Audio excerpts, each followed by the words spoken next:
పెళ్ళైనా పండగైనా వేడుక ఏదైనా పట్టుచీరల ప్రత్యేక వేదిక వారాహి సిల్క్స్. ప్రస్తుతం నాతో పాటు ఉన్నారు మానకొండూరు బీఆర్ఎస్ మాజీ ఎమ్మెల్యే, మాజీ సాంస్కృతిక సారథి చైర్మన్ రసమయ్య బాలకిషన్ గారు.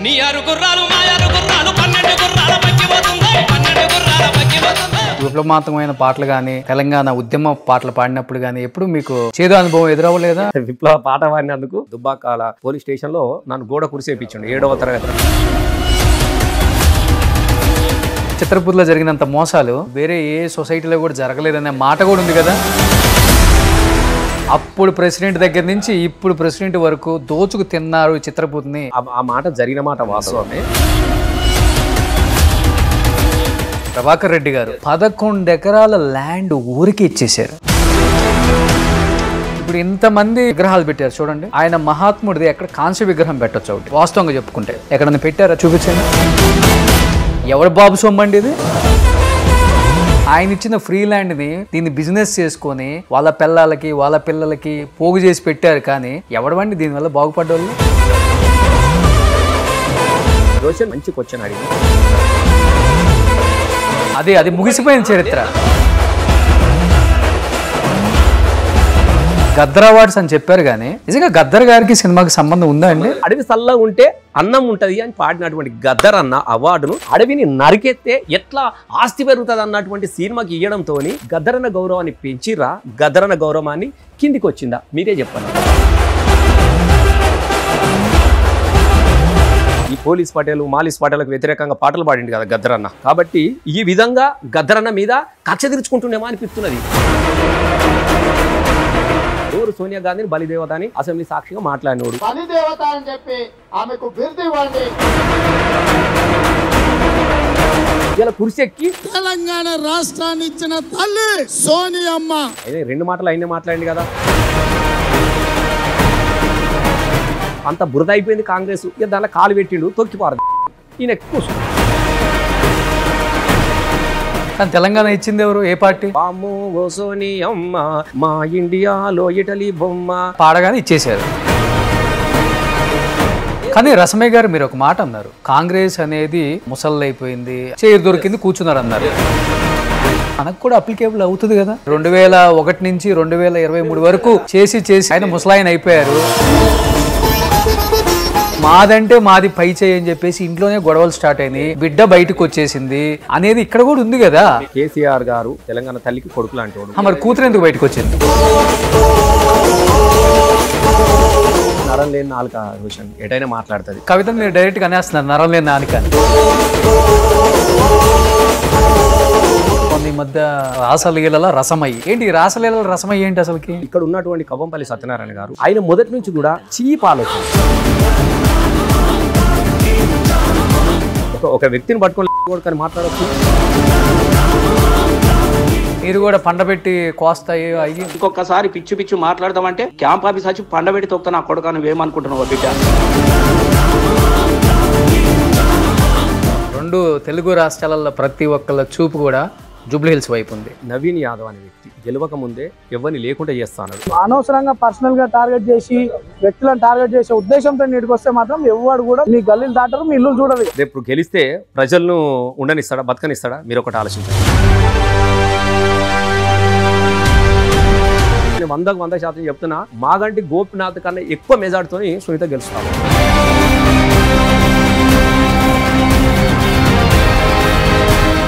Hi hello, welcome to Suman TV. నేను మీ రోషన్. సో ప్రస్తుతం నాతో పాటు ఉన్నారు మానకొండూరు బీఆర్ఎస్ మాజీ ఎమ్మెల్యే, మాజీ సాంస్కృతిక సారథి చైర్మన్ రసమయ్య బాలకిషన్ గారు. నమస్తే అండి. నమస్కారం రోషన్ సార్.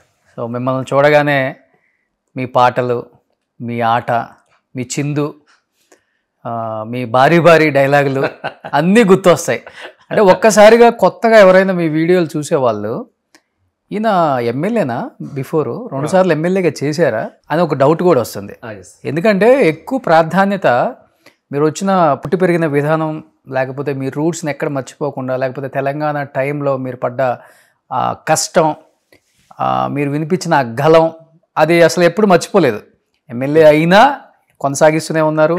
సాంస్కృతిక చైర్మన్ క్యాబినెట్ రేంజ్లో ఇచ్చారు, అప్పుడు కొనసాగిస్తూనే ఉన్నారు. ఇప్పుడు మాజీ ఎమ్మెల్యే, ఇప్పుడు కొనసాగిస్తూనే ఉన్నారు.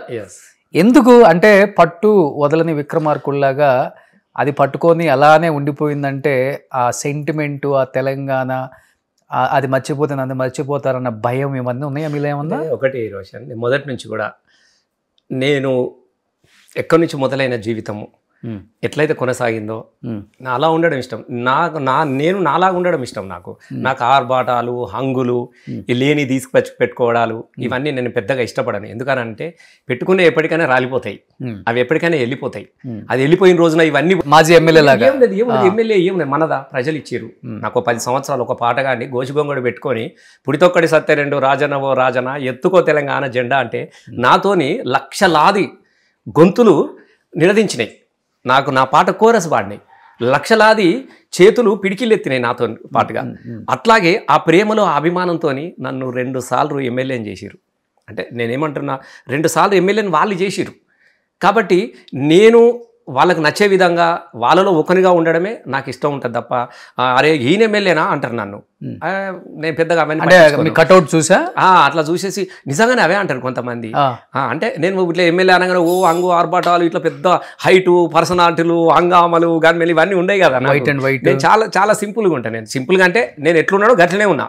ఉద్యోగంలో ఎట్లా ఉన్నానో గట్లనే ఉన్నా, ఎమ్మెల్యే అయిన తర్వాత కూడా ఎట్లా ఉన్నానో గట్లనే ఉన్నా, ఎమ్మెల్యేగిరి పోయిన తర్వాత ఎట్లా ఉన్నానో గట్లనే ఉన్నా. నేను నాలాగానే ఉన్నాను కాబట్టి చాలా హ్యాపీగా సంతోషంగా ఉన్నా. ఓకే, సో ఇప్పుడు మీ పాటతో ఆటతో అయినా మానుకొండూరు అంటే అసలు మీకు సంబంధం లేదు, మీది ఎక్కడో సిద్దిపేట సైడ్ కదా. మానుకొండూరులో 2 సార్లు ఘన విజయం సాధించారు. అంటే 1-2 జరిగినాయి. వాస్తవంగా ఏంటంటే సంబంధాలు అంటే ఉద్యమ సంబంధాలు ఉన్నాయి. అదే తెలంగాణలో ఉన్నటువంటి ఉమ్మడి 10 జిల్లాలు అప్పుడు ప్రతి పల్లెలో నేను పాట పాడిన, ప్రతి ఊరికి నా పాట వెళ్ళిపోయింది, ప్రతి ఊరిలో నేను ధూమ్ధాం చేసిన. అట్లా నేను తెలియనంటి జనాలు ఎవరు లేరు. నేను వెళ్ళినప్పుడు నన్ను చూడడానికి కోసం జనాలు వచ్చేటోళ్ళు. అబ్బా పాటలు పాడిన రసమయాన్ని వస్తుండ అని పాటలు పాడేటోళ్ళు వచ్చేటోళ్ళు. నా కోసం నన్ను చూడడానికి వచ్చేటోళ్ళు. నేను పాడితే కన్నీళ్ళు పెట్టినటువంటి ప్రజలు ఉండేవాళ్ళు. నేను తెలంగాణ ఉద్యమంలో అనేక పాటలు పాడినా కదా.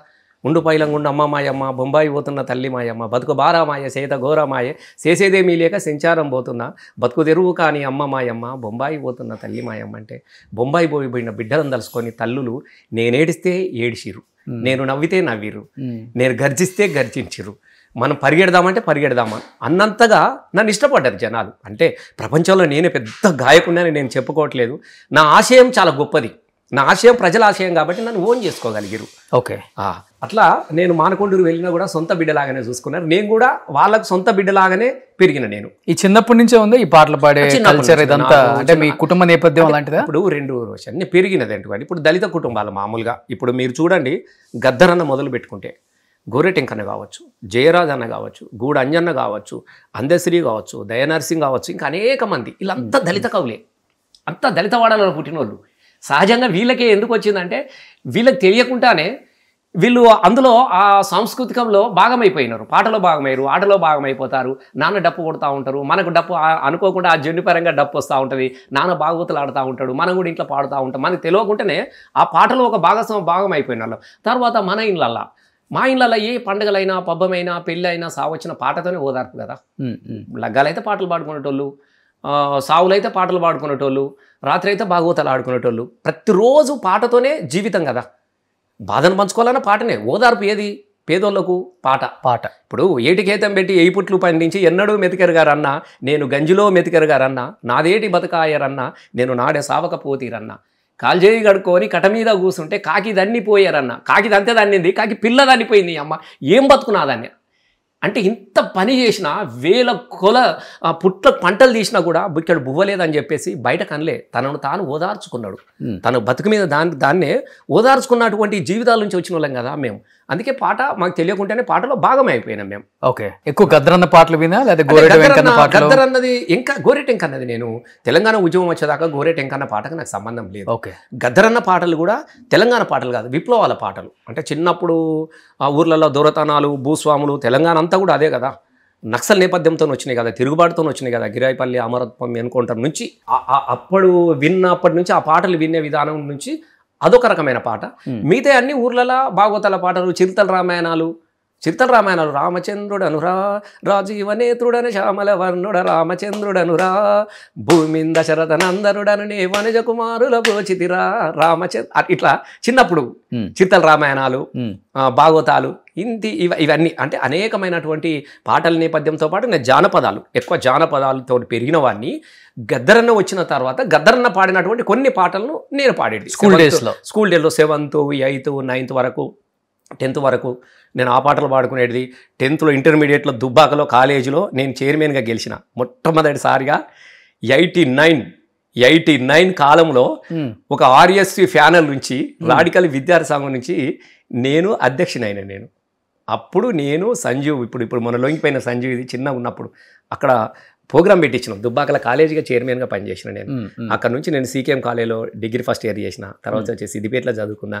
నా నేపథ్యానికి కొంచెం విప్లవాలకు కొంచెం సంబంధాలు ఉండేవి. అన్నలతో కూడా పరిచయాలు బాగుండేవి మీకు? తిరిగాము. ఎందుకు అప్పుడు నక్సల్స్ తో మంచి పరిచయాలు ఉండేవి, వాళ్ళతో పాటు తిరిగే వాళ్ళు. మంచి పరిచయాలు అంటే అడవులకు వెళ్ళి ఆయుధాలు పట్టమని మేమేం పోరాటం చేయలేదు. అన్నలు ఇంటికి వచ్చినప్పుడు మాత్రం ప్రేమతో అన్నం పెట్టినాం. ఏదైనా పని చేశారు అనుకో చేసేవాళ్ళని. ఇప్పుడు శాఖమూరి అప్పారావు గారు చనిపోయారు కదా, మా ఇంట్లో ఉండేవాడు.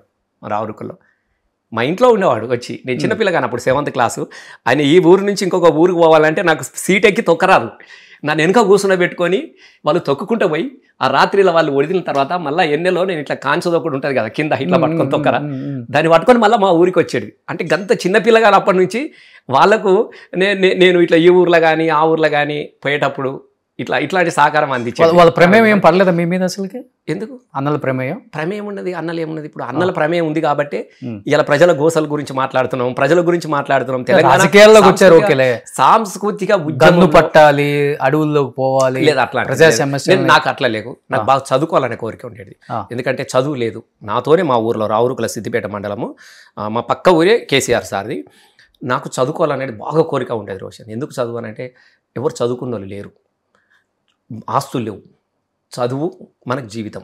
చదువుకుంటే ఫలానా ఆయన చదువుకొని బిడ్డ, మా ఊర్లో కానీ బ్యాంక్ ఆఫీసర్ అయితే అరే అట్లా అవుతావురా బిడ్డ, చదువుకుంటే పోలీసు అవుతావు, చదువుకుంటే పెద్దోనివి అవుతావు, చదువుకుంటే కొలువు వస్తుంది బిడ్డ, సార్ చెప్పి టీచర్ అవుతావు బిడ్డ అని చెప్పేది మా అమ్మ. కాబట్టి ఆ చదువు మీద విపరీతమైన మమకారం పెంచుకున్నాను నేను. ఒక 3 సంవత్సరాలు మా అన్న లేకుండా జీతం ఉన్నా, నేను పటేల్ దగ్గర జీతం ఉన్నా చదువు వదిలేసి. ఆ 3 సంవత్సరాలలో విలవిలలాడిపోయేటని మళ్ళీ వచ్చి హాస్టల్లో చదువుకున్నాను. ఏం పని చేసేవాళ్ళు పటేల్ దగ్గర? జీతంలో మామూలుగా ఏముంటాయి, గొడ్లం గాయడం అవి ఇవి అంతే. గొడ్లం గాయడం, పశువులం గాయడం, చిన్నపిల్లని కదా. అట్లా 3వ తరగతి 1 సంవత్సరం వదిలేసి అది చేసిన తర్వాత మళ్ళీ వచ్చి హాస్టల్లో జాయిన్ అయ్యి అక్కడ నుంచి నా విద్యా యాత్ర మొదలైందంటే డిగ్రీ బీఈడి టీచర్ వరకు కూడా మళ్ళీ వెనక వదిలే అన్నిట్లలో పాస్ అవ్వకుంటూ వచ్చేసి నేను మంచి క్లాస్ కొట్టేసిన నేను. అట్లా కసి ఎస్ ఏదో ఒకటి సాధించాలి, ఏదో ఒకటి కన్నా కూడా చదువుకోవాలని బాగా కోరిక. ఏది ఉంటుంది ఇప్పుడు మనకి ఏముంటుంది చెప్పు, మనకు రెక్కల కష్టం మీదనే బతకటోళ్ళు తప్ప ఆస్తులు ఉండి బాగా వ్యవసాయాల కుటుంబాలు కావు కదా, వ్యవసాయ కూలీల కుటుంబాలు కాబట్టి నాకు అట్లా బాగా ఉండేది. నాకు ఒక క్రమంకి వచ్చింది, ఇంటర్మీడియట్ కాడికి వచ్చేసరికి 10th వచ్చేసరికి నాకు సంపాదనలో వచ్చేసిన నేను. మా ఊర్లో మా ఎస్ ప్రభాకర్ అని ఒక ఆయన చనిపోయాడు, రేడియోలలో పాటలు పాడేది, రేడియోలలో పాట పాడేది అన్న. అప్పుడు ఆయన ఫేమస్, ఆయన సిద్దిపేట చీరగట్టి సిరిసిల్ల రైకదొడిగి చిత్రంగా ఉంటే చూడలేనే చిన్నదాన నా ఎంట నువ్వు రాయే చిన్నదాన రంగమ్మ కోమ్రెల్లి జాతరలో మల్లన్న గుడికాడ మన మాట కలిసిందని ఫేమస్ ఉండే ప్రభాకర్ అన్న. అయినా అప్పుడు నన్ను కూడా అరే నువ్వు కూడా రారా అన్న ఆడిషన్ ఇప్పించిండు. అప్పుడు రేడియో స్టేషన్లో నాకు తెలియదు అసలు రేడియోలో మనుషులు కూర్చుని పాడతారేమో అనుకున్నంత ఈ బ్రహ్మ కదా, అప్పుడు తెలియదు కదా మనకేం తెలుసు. అరే ఇంట్లో మనుషులు కూర్చుని పాటలు పాడుతున్నారు అంటే ఇట్లా శాటిలైట్ ఇవన్నీ తెలియదు కదా. అప్పుడు ఆయన నన్ను తీసుకెళ్ళి రేడియోలో నాకు కూడా ఆడిషన్ ఇప్పించేసి, ఆయన ఏ గ్రేడ్ ఆర్టిస్టు, అప్పుడు నేను బి గ్రేడ్ ఆర్టిస్టు. అప్పుడు నేను పాటలు పాడితే నాకు 370 రూపాయలు. అప్పుడు నేను జానపదాలు పాడేది దానిలో. అప్పుడు ఈ పాడి పంట కార్యక్రమము, ఇప్పుడు ఇలా శుక్రవారం జానపద గీతాలు పల్లె పాటలు అనొచ్చు కదా. అప్పుడు శుక్రవారము జానపద గీతాలు వచ్చినప్పుడు ఒక 3 పాటలు నాకు పాడితే 370 రూపాయలు. అట్లా మొదటిసారి పాటతోనే సంపాదన మొదలైంది జానపదాలతోని. కానీ ఈ స్కూళ్ళల్లో విప్లవాత్మకమైన పాటలు కానీ లేకపోతే తెలంగాణ ఉద్యమ పాటలు పాడినప్పుడు కానీ ఎప్పుడు మీకు చేదు అనుభవం ఎదురవ్వలేదా? స్కూళ్ళల్లో బాగా ఉంటాయి. ఎందుకు నేను చిన్నపిల్లగానే అప్పుడే పాడినా. నేను 7th క్లాసులో మా ఊర్లో 7th ఉన్నప్పుడు మేము ఒకసారి దసరా పండుగ పోతున్నాము.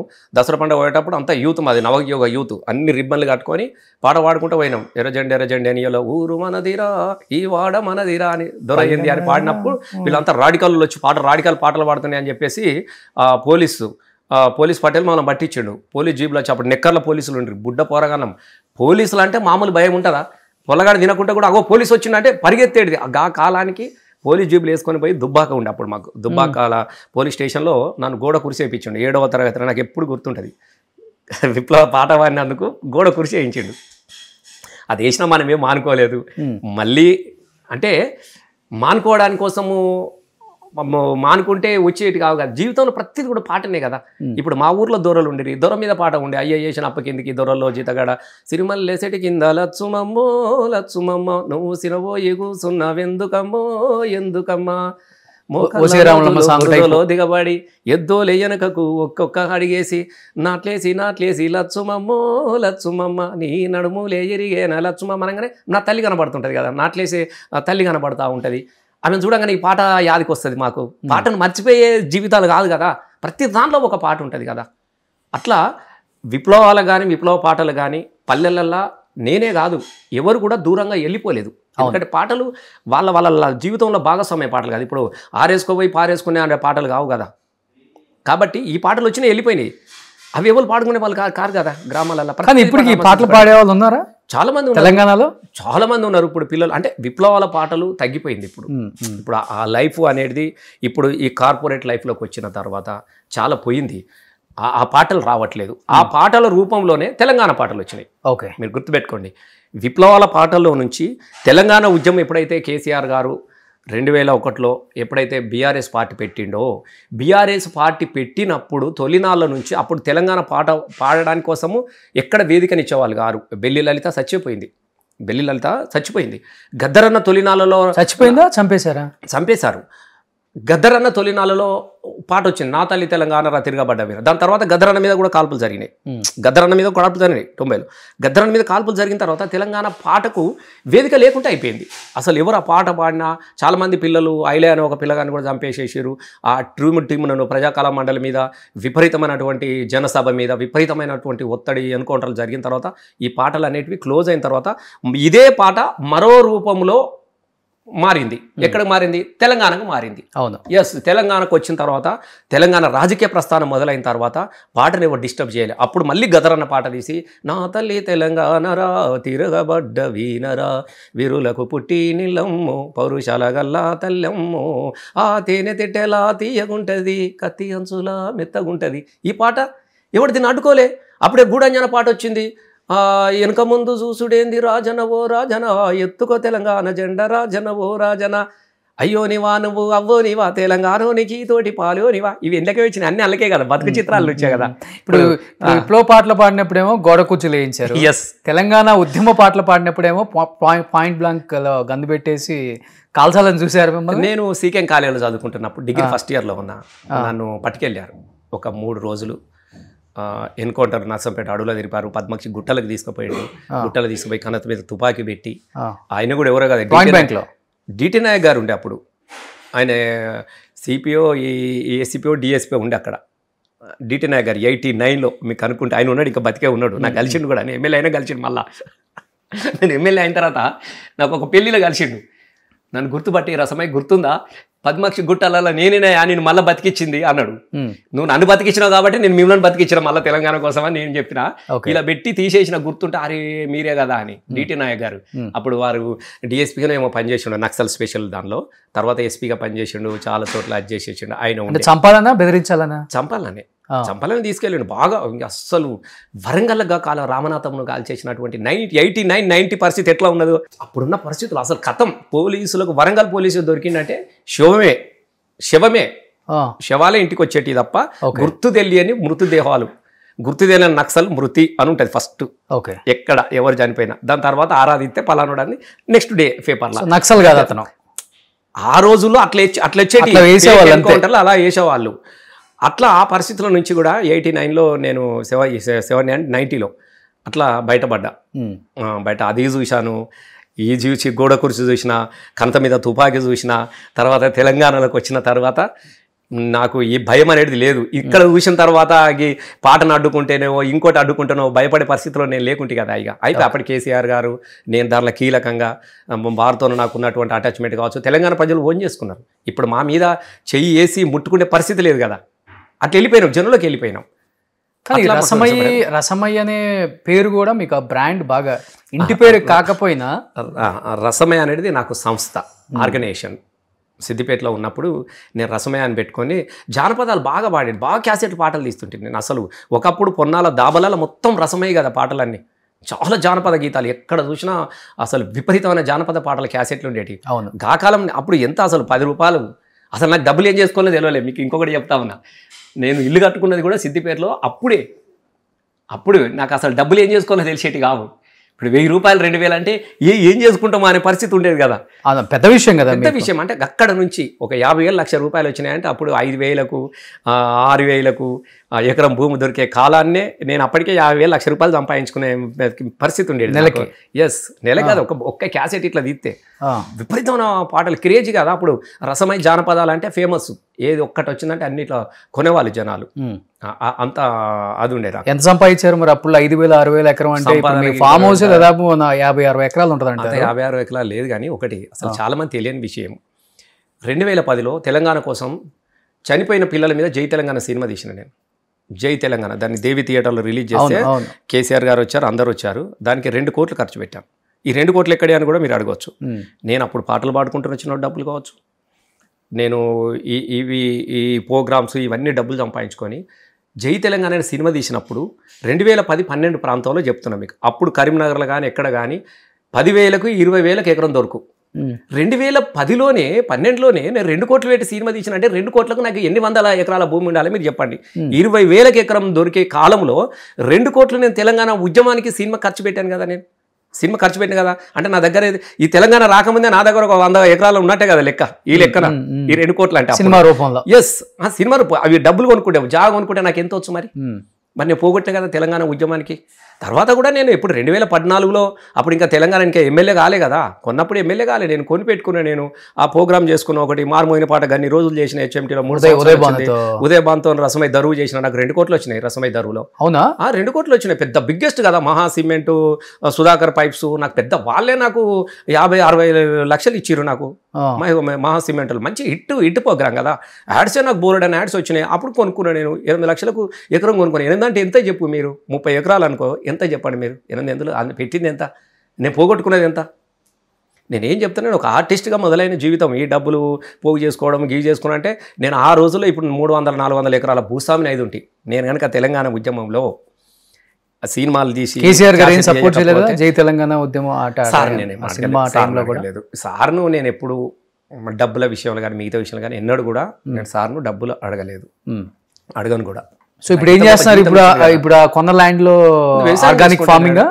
ఆర్గానిక్ ఫామ్ చేస్తాను నేను. మంచిగా నాకు బీర తోట ఉంది, కీర తోట ఉంది, ఫామ్ ఆయిల్ పెట్టుకుని నేను వ్యవసాయం చేసుకుంటా. అది ఫామ్ హౌస్ కాదు, ఫార్మర్ హౌస్. ఎందుకనంటే ఎప్పుడు కానీ మేము పరిగెరుకున్నాను తప్ప పంట పండించుకోలేదు కదా. నాకు ఇష్టం ఎప్పుడు వ్యవసాయం చేసుకోవడం అని ఇష్టం. నేను ఇప్పుడు కూడా నా దగ్గర పోతే నేనే ట్రాక్టర్ దున్నుకుంటా, నేను అన్ని పనులు చేస్తాను అక్కడే. నాకు తృప్తి ఎప్పుడు కానీ కూలిగా పనిచేసిన తప్ప యజమానిగా మన సేన్లో మనము పని చేసుకున్న లైఫ్ కాదు కదా మనది. కాబట్టి అందుకే కొనుక్కున్నాను నేను. అది ఏమన్నా చిన్నది నేను చేసినా, నేను పెట్టిన నేను క్యాసెట్లు పెట్టిన ఖర్చు కాదు. తెలంగాణ ఉద్యమంలో ఎన్ని సీడీలు తీయలే, ఎన్ని క్యాసెట్లు తీయలే నేను. ఊరు తెలంగాణ అనేది అద్భుతం. ఆ రోజుల్లో ఊరు తెలంగాణ కోసం 10 లక్షలు ఖర్చు పెట్టినాం. మా నాగరాజు ఉంటాడు తమ్ముడు, కొరియోగ్రాఫ్ చేసిన అద్భుతం అని పాట. మీరు ఎప్పుడైనా యూట్యూబ్లో చూడండి. ఊరు తెలంగాణ, నా పేరు తెలంగాణ, నా తల్లి తెలంగాణ, తను వెళ్ళ తెలంగాణ, నా పాట తెలంగాణ, నా ఆట తెలంగాణ, సై ఆట తెలంగాణ అని క్యాసెట్ ఊరు తెలంగాణ. దానికోసం మేము వీడియో 5 లక్షలు 6 లక్షలు పెట్టినాం. అప్పుడు 10 ఎకరాలు వచ్చు. ఆ క్యాసెట్ తీసిన రోజున డబ్బులు నేను కొనుక్కుంటే అసలు ఎవ్వరు రోషన్ అసలు అప్పుడు డబ్బులు భూమి ఎవ్వరికి కావాలి భూమి. అసలు 10,000 పెడితే 5,000కి ఎకరం దొరికే కాలంలో నేను నా పైసలు అన్నీ కూడా నేను టీచర్గున్నా, నా జీతం డబ్బులు ఇవన్నీ తీసుకొచ్చుకొని గవర్నమెంట్ టీచర్గున్నా. నేను 95లో టీచర్, నేను 95లో టీచర్. నేను ఆ డబ్బులన్నీ తీసుకొచ్చి తెలంగాణ ఉద్యమానికి క్యాసెట్ల రూపంలో ఖర్చు పెట్టిన కదా. తెలంగాణ ప్రజలకు పాటలు అందించాలన్న ఉద్దేశంలో ఆరాటంగా ఖర్చు పెట్టినాను తప్ప ఆస్తుల మీద ఉన్నట్టుంటే ఇలా నా అంత పెద్ద కోటీశ్వరుడే లేడు. మీకు అది కూడా చెప్తా ఉన్నా. నాకేం తక్కువ చెప్పు. నేను 10th ఇంటర్మీడియట్ ఉన్నప్పుడే రేడియోలలో పాటలు పాడి డబ్బులు సంపాదించుకున్నాను. ఒక క్రమంలో బోలెడని క్యాసెట్ ఇప్పుడు ఏం లేదు. అరే హైదరాబాద్ లో ఏరియాకి ఒక ఇల్లు ఉంటుంది, ఇది సినిమా ఆఫీసు చిత్రపూర్లో. నేను ఒక ప్రొడ్యూసర్గా, నేను ఒక సినిమా ఆర్టిస్ట్గా, నాకు వచ్చినటువంటి సినీ దానిలో పరిశ్రమలో నేను ఒక ప్రొడ్యూసర్గా ఉన్నా కాబట్టి అందరితో పాటు నాకు వచ్చిన ఇల్లే తప్ప నేను కోట్లు పెట్టి ఫ్రీగా ఎందుకు ఇస్తారు?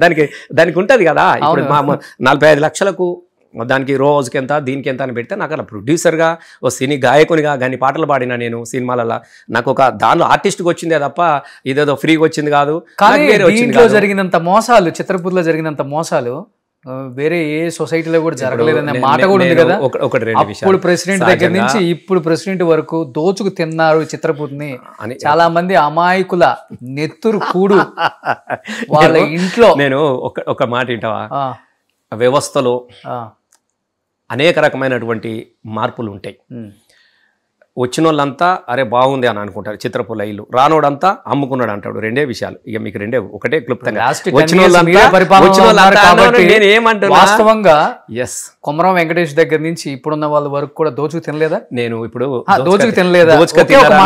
నాకు తెలియదు కదా, నేను ఇంట్లో పట్టించుకుంటాను కదా. 4-5 రిజిస్ట్రేషన్ లో ఆ మాట జరిగిన మాట వాస్తవమే. వెంకటేష్ పోయిన తర్వాత కొన్ని జరిగిన తర్వాత ఏ యూనియన్ వచ్చినప్పుడు కూడా వాళ్ళకి అనుకూలంగా కొంత మార్పులు చేర్పులు నాకు పెద్దగా తెలియదు అసలు. వాస్తవంగా నాకు ఇల్లు వచ్చింది, నేను ఆఫీస్ పెట్టుకున్నా, నేను ఉంటున్నా తప్ప మిగతా విషయాలు నాకు అంత టైం కూడా లేదు. నా ప్రపంచం అంతా మానకొండూరు, నా ప్రపంచం అంతా తెలంగాణ. నాకు వీటి గురించి ఎక్కువ తెలియదు. నేను సినిమాలు ఇప్పుడు 3 సినిమాలు తీసిన, నాకు పెద్దగా ఇవన్నిటి గురించి నేను పట్టించుకుంటాను కాదు, నాకు తెలియవు. మీరు అన్నట్టుగా 1 పేరు 2 మార్పులు చేర్పులు ఉంటే ఇప్పుడు అవన్నీ కూడా ప్రక్షాళన జరుగుతూ ఉన్నది, జరుగుతాయి కూడా. ఓకే, సో మీ గవర్నమెంట్ నుంచి దిగిన తర్వాత ప్రక్షాళన జరుగుతుంది? లేదు, అప్పటి నుంచే మొదలైంది. 10 సంవత్సరాలు అధికారంలో ప్రక్షాళన చేద్దాము, ఈ పాపాత్మలను తీసుకెళ్లి కూర్చోబెడదాము స్టేషన్ జరిగినాయి. కొంతమంది అరెస్ట్ అయ్యారు కదా రోషన్, కొంతమంది అరెస్ట్ అయ్యారు కదా. చిత్రపూర్ విషయంలో మీకు ఒక్కటి చెప్తున్నా, చాలా మంది పాపం వాస్తవంగా చాలా మందికి ఇండ్లు వచ్చినాయి, రాలేదు అనట్లేదు. జూనియర్ ఆర్టిస్టులు కానీ మిగతా వాళ్ళకి వచ్చినాయి. వాళ్ళు నామినేట్ కనీసం అన్న డబ్బులు ఫీజులు, ఇప్పుడు నేను ఒక 45 లక్షలు కట్టిన, నాకు కేటాయించిన ఇల్లుకు 45 లక్షలు నేను కట్టిన. అప్పుడు అట్లా చిన్నదానికి 5 లక్షలు 6 లక్షలు పాపం చాలామంది కట్టుకోలేని వాళ్ళు ఏం చేశారంటే ఇతరులకు ఇచ్చి వెళ్ళిపోయారు. సార్ నేను కట్టుకోలేను, నాకు ఏమన్నా ఇస్తే ఇవ్వండి, నా పేరు మీద మీకు ఇచ్చిపోతా అని చెప్పేసి అట్లా చాలామంది కొనుక్కున్న వాళ్ళు ఉన్నారు. ఇతరుల నుంచి ఇంకోటి మార్పు జరిగినది. మీరు అన్నది ఏంటంటే ఆర్టిస్టు మినిమం ఫీజు కట్టలేక ఇతరులకు ఇచ్చినటువంటి కొన్నిట్లలో అట్లా అది ఇంకో దగ్గరికి మారింది, అది ఇంకోళ్ళ నుంచి మారింది. ఇట్లా ఇదే దాని మీద అరే ఇద్దరు ముగ్గురు ఉన్నారు, ఇట్లాంటి కొన్ని జరిగినాయి. అవన్నీ కూడా ఇప్పుడు ప్రక్షాళన చేస్తూ ఉన్నారు. మొన్నటిదాకా జైల్లో ఉండొచ్చిన వాళ్ళు ఎవరండి? ఇప్పుడు జైల్లో ఉండొచ్చారు లేదా? ఉన్నారు, నేనేమన్నా కాదట్లేదు. ఇప్పుడు ప్రెసిడెంట్ వెళ్ళి ఉండాలి. ఇప్పుడు నాకు ఎక్కువ దీనికి సంబంధించిన అంశం కానీ విషయాలు నాకు తెలియదు రోషన్. నువ్వు తెలంగాణ అంటే ఏం జరుగుతుంది ఏందని నేను చెప్పగలుగుతా, ఉన్నది కానీ నాకు తెలియదు. సాక్షాత్తు పాపం నటుడు ప్రభాకర్ రెడ్డి గారు పోయి ఎక్కడున్నా కానీ మహానుభావుడు, అవును, 11 ఎకరాల ల్యాండ్ ఊరికి ఇచ్చేసారు. చాలా గొప్ప. ఈ రోజు ఎంత ఉంటుంది ఎకరం ఇక్కడ? గాడ్ ఆఫ్ చిత్ర పరిశ్రమకు ఈ రోజు ఎకరం ఎంత ఉంటుందండి ఇక్కడ? అబ్బో 100 కోట్లకి వెళ్ళిపోయింది కదా. 200 కోట్లు ఉంటుంది. 200 కోట్లు ముఖ్యంగా ఇక్కడ ఉంటుంది. ఇంకోటి ఏంటంటే 2,000 కోట్లు వేసుకోండి మొత్తం ఆస్తి. నేను వాళ్ళ కుటుంబం మొత్తాన్ని ఇంటర్వ్యూ చేశాను. వాళ్ళ 3 బిడ్డలు, ప్రభాకర్ రెడ్డి గారి వైఫ్ కూడా. ఇంటర్వ్యూ చూడొచ్చు. చిత్రపురి కోసం నాన్నగారు ఎంత ఆస్తి పోగొట్టుకోవడం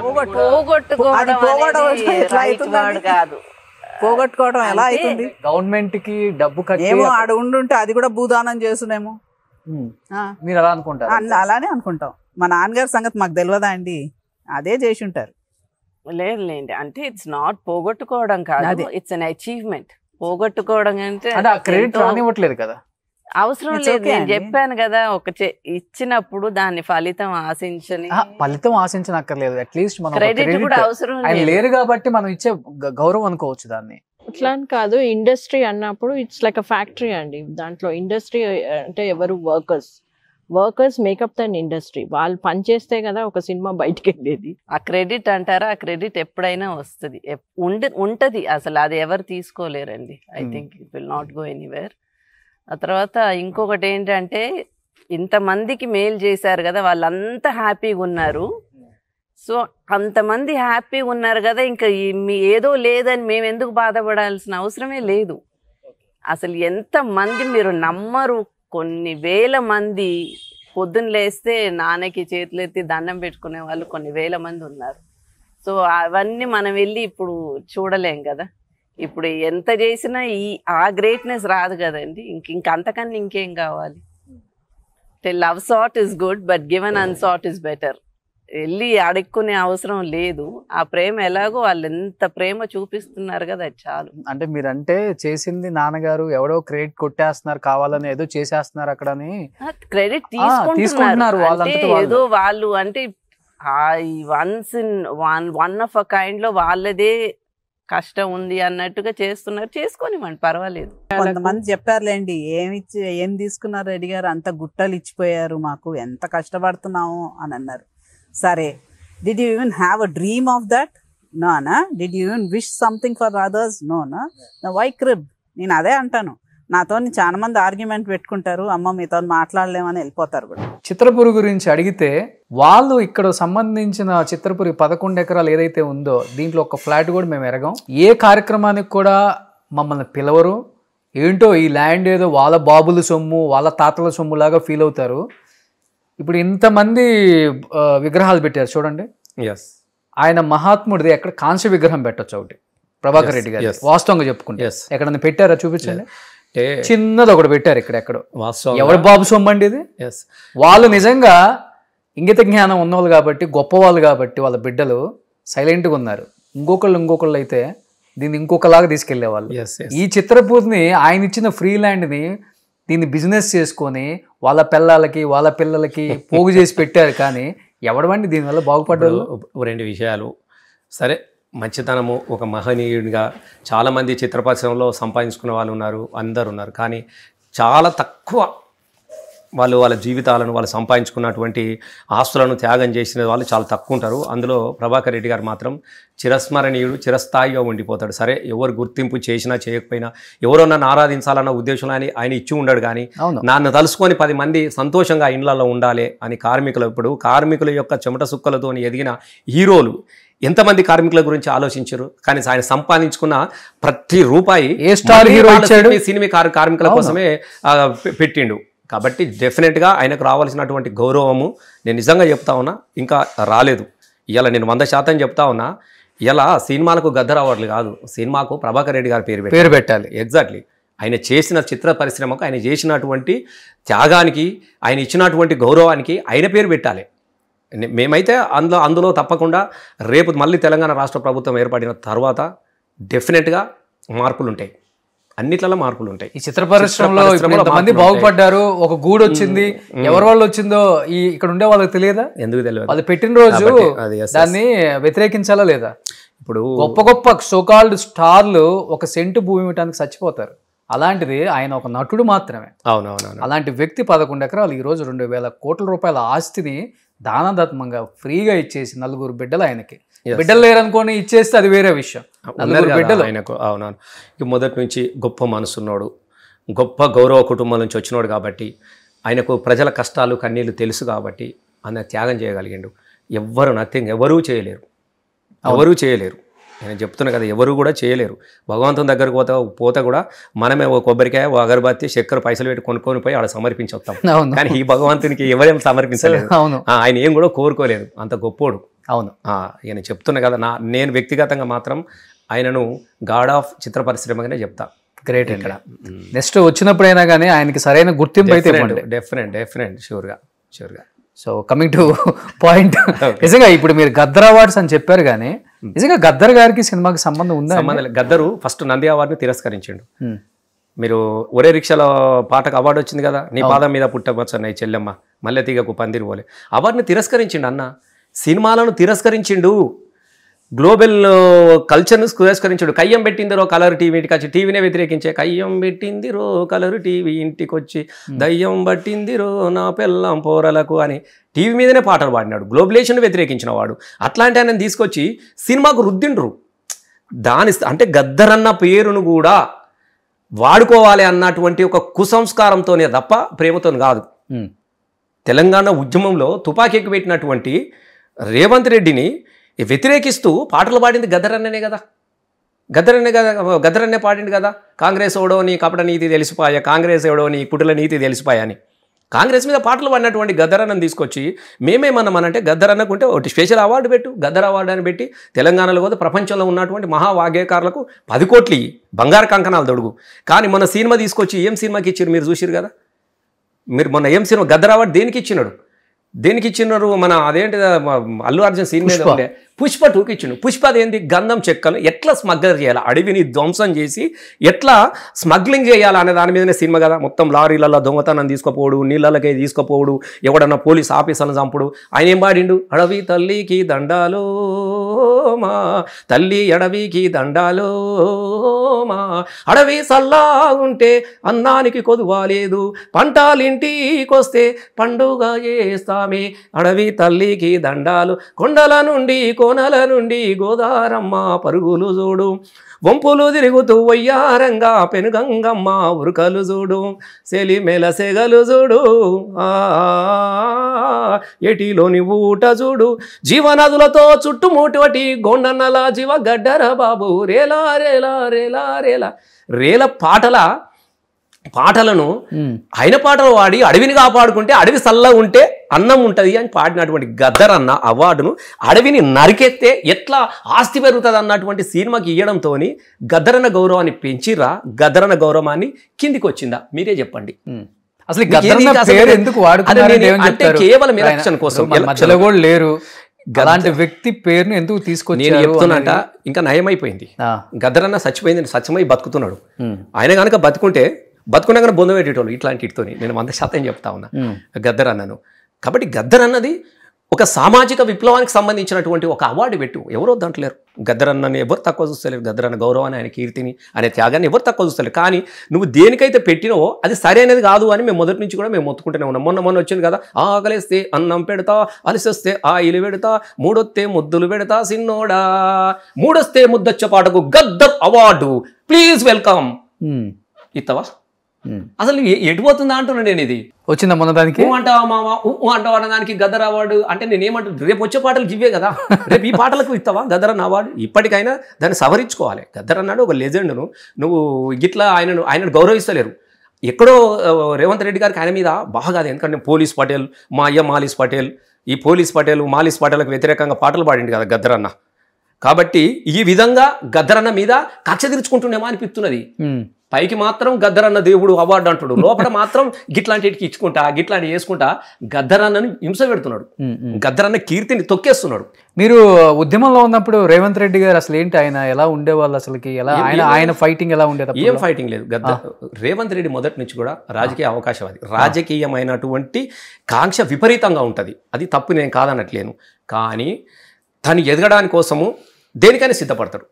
దేనికైనా అంటే ఇప్పుడు తెలంగాణ ప్రజలంతా తెలంగాణ కోరుకుంటున్నటువంటి టైంలో తెలంగాణ ప్రజలంతా మీరు అంతా చూసిరు, 1 మిలియన్ మార్చు, సాగరహారం, రాజులు, ప్రజలంతా స్కూళ్ళ పిల్లలు తాళాలేసి తెలంగాణ కోసం కొట్లాడిరు. సార్లు మా ఊరికి రావద్దు, మా బడికి రావద్దు, తెలంగాణ వస్తే మీరు రావాలని చెప్పేసి పిల్లలు పాఠశాలలకు తాళాలేసి టీచర్లను పంపించినటువంటి గొప్ప ఉద్యమం. బస్సులు బంద్ అయిపోయినాయి, ఆఫీసులు బంద్ అయిపోయినాయి, బుడ్డ పోర నుంచి పసి పోర నుంచి పండు ముసలు దాకా జై తెలంగాణ జై తెలంగాణ అని ఒదికు అంటే రగిలిపోతా ఉన్నది. ఒక యాదే అంటిపోయిండు, ఒక శ్రీకాంత్ సార్ చచ్చిపోయిండు, మేము కూడా ధూమ్ధాములు పట్టుకుంటా చలో ధూమ్ధామని.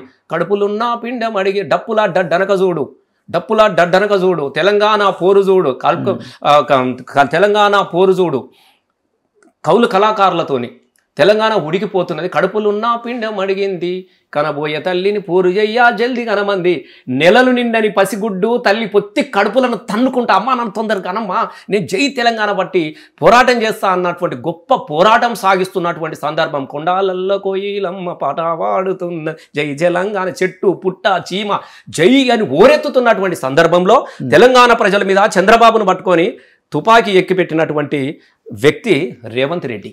తెలంగాణ ప్రజల మీద ఆయనకు ప్రేమలు ఉంటాయా మీరు చెప్పండి?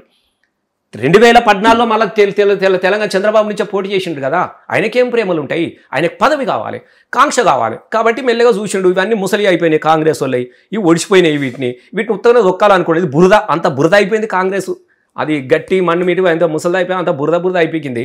ఇక దాంట్లో కాలు పెట్టిండు, తొక్కి పారదు, ఈయన ఎక్కి కూర్చున్నాడు. గంతే తప్ప ఏదైతే నేను గెలిచిండా లేదా నేనేమంటున్నా, గెలుపు కోసం ఏమైనా చేస్తాడు, ఎన్ని అబద్ధాలైనా చెప్తాడు, ఎంతటి అరాచకమైనా చేస్తాడు. ఆయనకు కావాల్సింది కుర్చీ. కాబట్టి ఆ కుర్చీని ఆ విధంగా వచ్చి కూర్చున్నోనికి ప్రజల మీద ఇలా తెలిసిపోయింది కదా.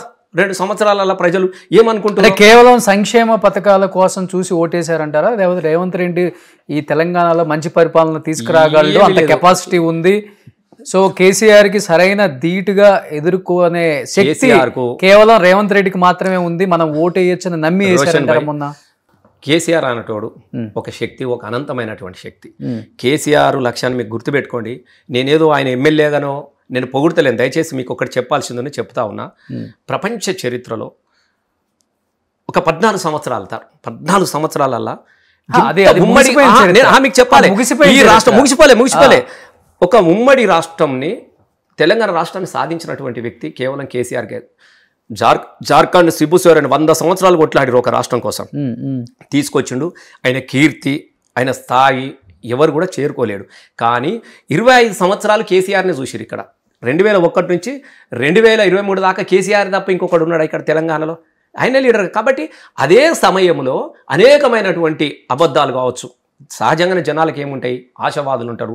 కేసీఆర్ గారు 2000 ఇచ్చి నేను 4000 ఇస్తా, కేసీఆర్ లచ్చనే ఇచ్చి నేను తులం బంగారం ఇస్తా, మీకు అద్భుతం సృష్టిస్తా, 6 గ్యారంటీలు 420 హామీలు అని చెప్పేసి అదని ఇదని అనేకమైనటువంటి మార్పులు, రకరకాలమైనటువంటి అబద్ధాలు, గ్లోబల్ ప్రచారం, ఇవన్నీ కలిసి సరే ఒకసారి చూద్దాం అనే ఒక ప్రజల సానుభూతితో గెలిచినటువంటి వ్యక్తి తప్ప రేవంత్ రెడ్డి అద్భుతం, రేవంత్ రెడ్డి ఏం దేనికి వేయాలి? రేవంత్ రెడ్డి నువ్వు తెలంగాణ ఉద్యమంలో నీ పార్టీ లేదు, తెలంగాణ కోసం నువ్వు కొట్లాడినవు కాదు, నువ్వు దేనికోసం కొట్లాడినారు నాయన? నీ పార్టీ కాదు, నీ మన్ను కాదు. కాంగ్రెస్ వాళ్ళు చాతగానులు కాబట్టి వాళ్ళ చాతగాని తనాన్ని ఆసరగా చేసుకొని తెలుగులోని కాబట్టి కుర్చెక్కిండే తప్ప ప్రజలు తెలిసిపోయింది, కూర్చున్న తెల్లారే తెలిసిపోయింది కదా. కానీ తెలంగాణ ఇచ్చింది ఎవరు? ఏ పార్టీ? పార్టీ ఇవ్వలేదు. ఏ పార్టీ లేదు, మీరు కాంగ్రెస్, మీరు ఇదే రాంగు. ఇవ్వలేదు, తెచ్చుకున్నాము, ఇవ్వలేదు, కొట్లాడిన ఊరికే రాలే. ఎంతమంది బిడ్డలను పోగొట్టుకొని ఎంత పోరాటం చేస్తే అనివార్యంగా దిగొచ్చింది. వామ్మో ఓసోని అమ్మ మా ఇండియాలో ఇటలీ బొమ్మ, ఓటు హక్క నీకెక్కడిదమ్మ. నేను అన్నదాన్ని ఊరికే పాటలు వాళ్ళే కదా, పాడగానే ఇచ్చేసారు. పాటగాని కాదు. మరి ఎంతమంది యాదిరెడ్డి పార్లమెంట్ సాక్షిగా చింత చెట్టుకు ఊలాడిండు, ఇక్కడ కేసీఆర్ దీక్ష పట్టిండు. తెలంగాణ మండిపోతుంది కాబట్టి మన పార్టీ బతకాలంటే, మన పార్టీ ముందుకు సాగాలంటే, మనం బతకాలంటే తెలంగాణ ఇయ్యాలే అన్నటువంటి అనిశ్చత సృష్టించడం కాబట్టి తెలంగాణ వచ్చింది తప్ప దయదలిసి ఇచ్చేది ఉంటే 2009లో ఇచ్చేది కదా. కానీ ఒకటి వాళ్ళేమో మేము ఇచ్చాము అని చెప్పుకునే దానిలో ఫెయిల్ అయ్యారు కాబట్టి, కేసీఆర్ నేను తెచ్చుకున్నాను కాబట్టి సక్సెస్ అయ్యారనే మాట వినపడుతుంది. మీరు అన్న మాట కూడా మీకు ఒక క్లారిటీ ఇవ్వాలి. మంచి క్వశ్చన్ అడిగినావు.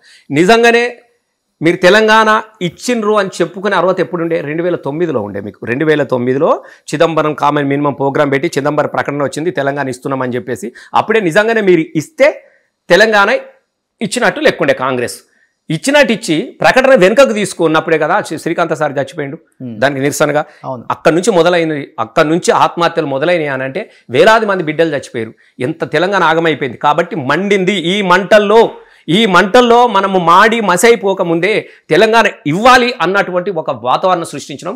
వాస్తవంగా సుష్మా స్వరాజ్ గారు, వాస్తవంగా నేను నిజంగా చెప్తున్నా, వారి మద్దతు, వారు సుష్మా స్వరాజ్ గారు 100% చెప్తా ఉన్నా, వాళ్ళు కూడా బీజేపీ కూడా సపోర్ట్ చేసింది. నేను దానిలో ఎట్టి పరిస్థితుల్లో నేను తప్పుగా అనట్లేదు. సుష్మా స్వరాజ్ గారు నిజంగా తల్లి. ఈ తెలంగాణ రాష్ట్రంలో ఇవ్వాలి అని పట్టుబట్టి బీజేపీ పార్టీని ఒప్పించి ఇప్పించిన దానిలో, బిల్లు పాస్ అవ్వడం దానిలో ఆమె కంట్రిబ్యూషన్ ఉంది. అంతే తప్ప మేము పెట్టినాము, మేము ఏదో ఇచ్చినాము అనేది వాళ్ళకి అర్హత లేదు. కానీ రసమయ్య గారు మీరు ఒక మాట అన్నారు, కాంగ్రెస్ అనేది ముసళ్ళు అయిపోయింది, అందరూ ముసలోళ్ళు అయిపోయారు, వచ్చి కూర్చున్నాడు, రైట్ టైము చైర్ దొరికింది కూర్చున్నారు అన్నారు. ఎస్, మరి అది మనకు కూడా అప్లికేబుల్ అవుతుంది కదా. మేము వచ్చినాం కదా. మరి 2001 నుంచి 2023 వరకు చేసి ఆయన ముసలాయన అయిపోయారు. ఇప్పుడు మాదంటే మాది పై చేయి అని చెప్పేసి ఇంట్లోనే గొడవలు స్టార్ట్ అయ్యాయి. బిడ్డ బయటకు వచ్చేసింది, జాగృతి అని చెప్పి ఆమె తిరుగుతుంది. అంటే నాది పై చేయి, నేను కూర్చోవాలి అనేది ఇక్కడ కూడా ఉంది కదా. అంటే ఇక్కడ లేదా? ఎవ్వరి పై చేయలేదు. కేసీఆర్ గారు తెలంగాణ రాష్ట్రానికి తండ్రి లాంటివాడు, నేను గుర్తుపెట్టుకోండి. ఈ తల్లికి కొడుకు లాంటివాడు, తెలంగాణ తల్లికి కొడుకు లాంటివాడు.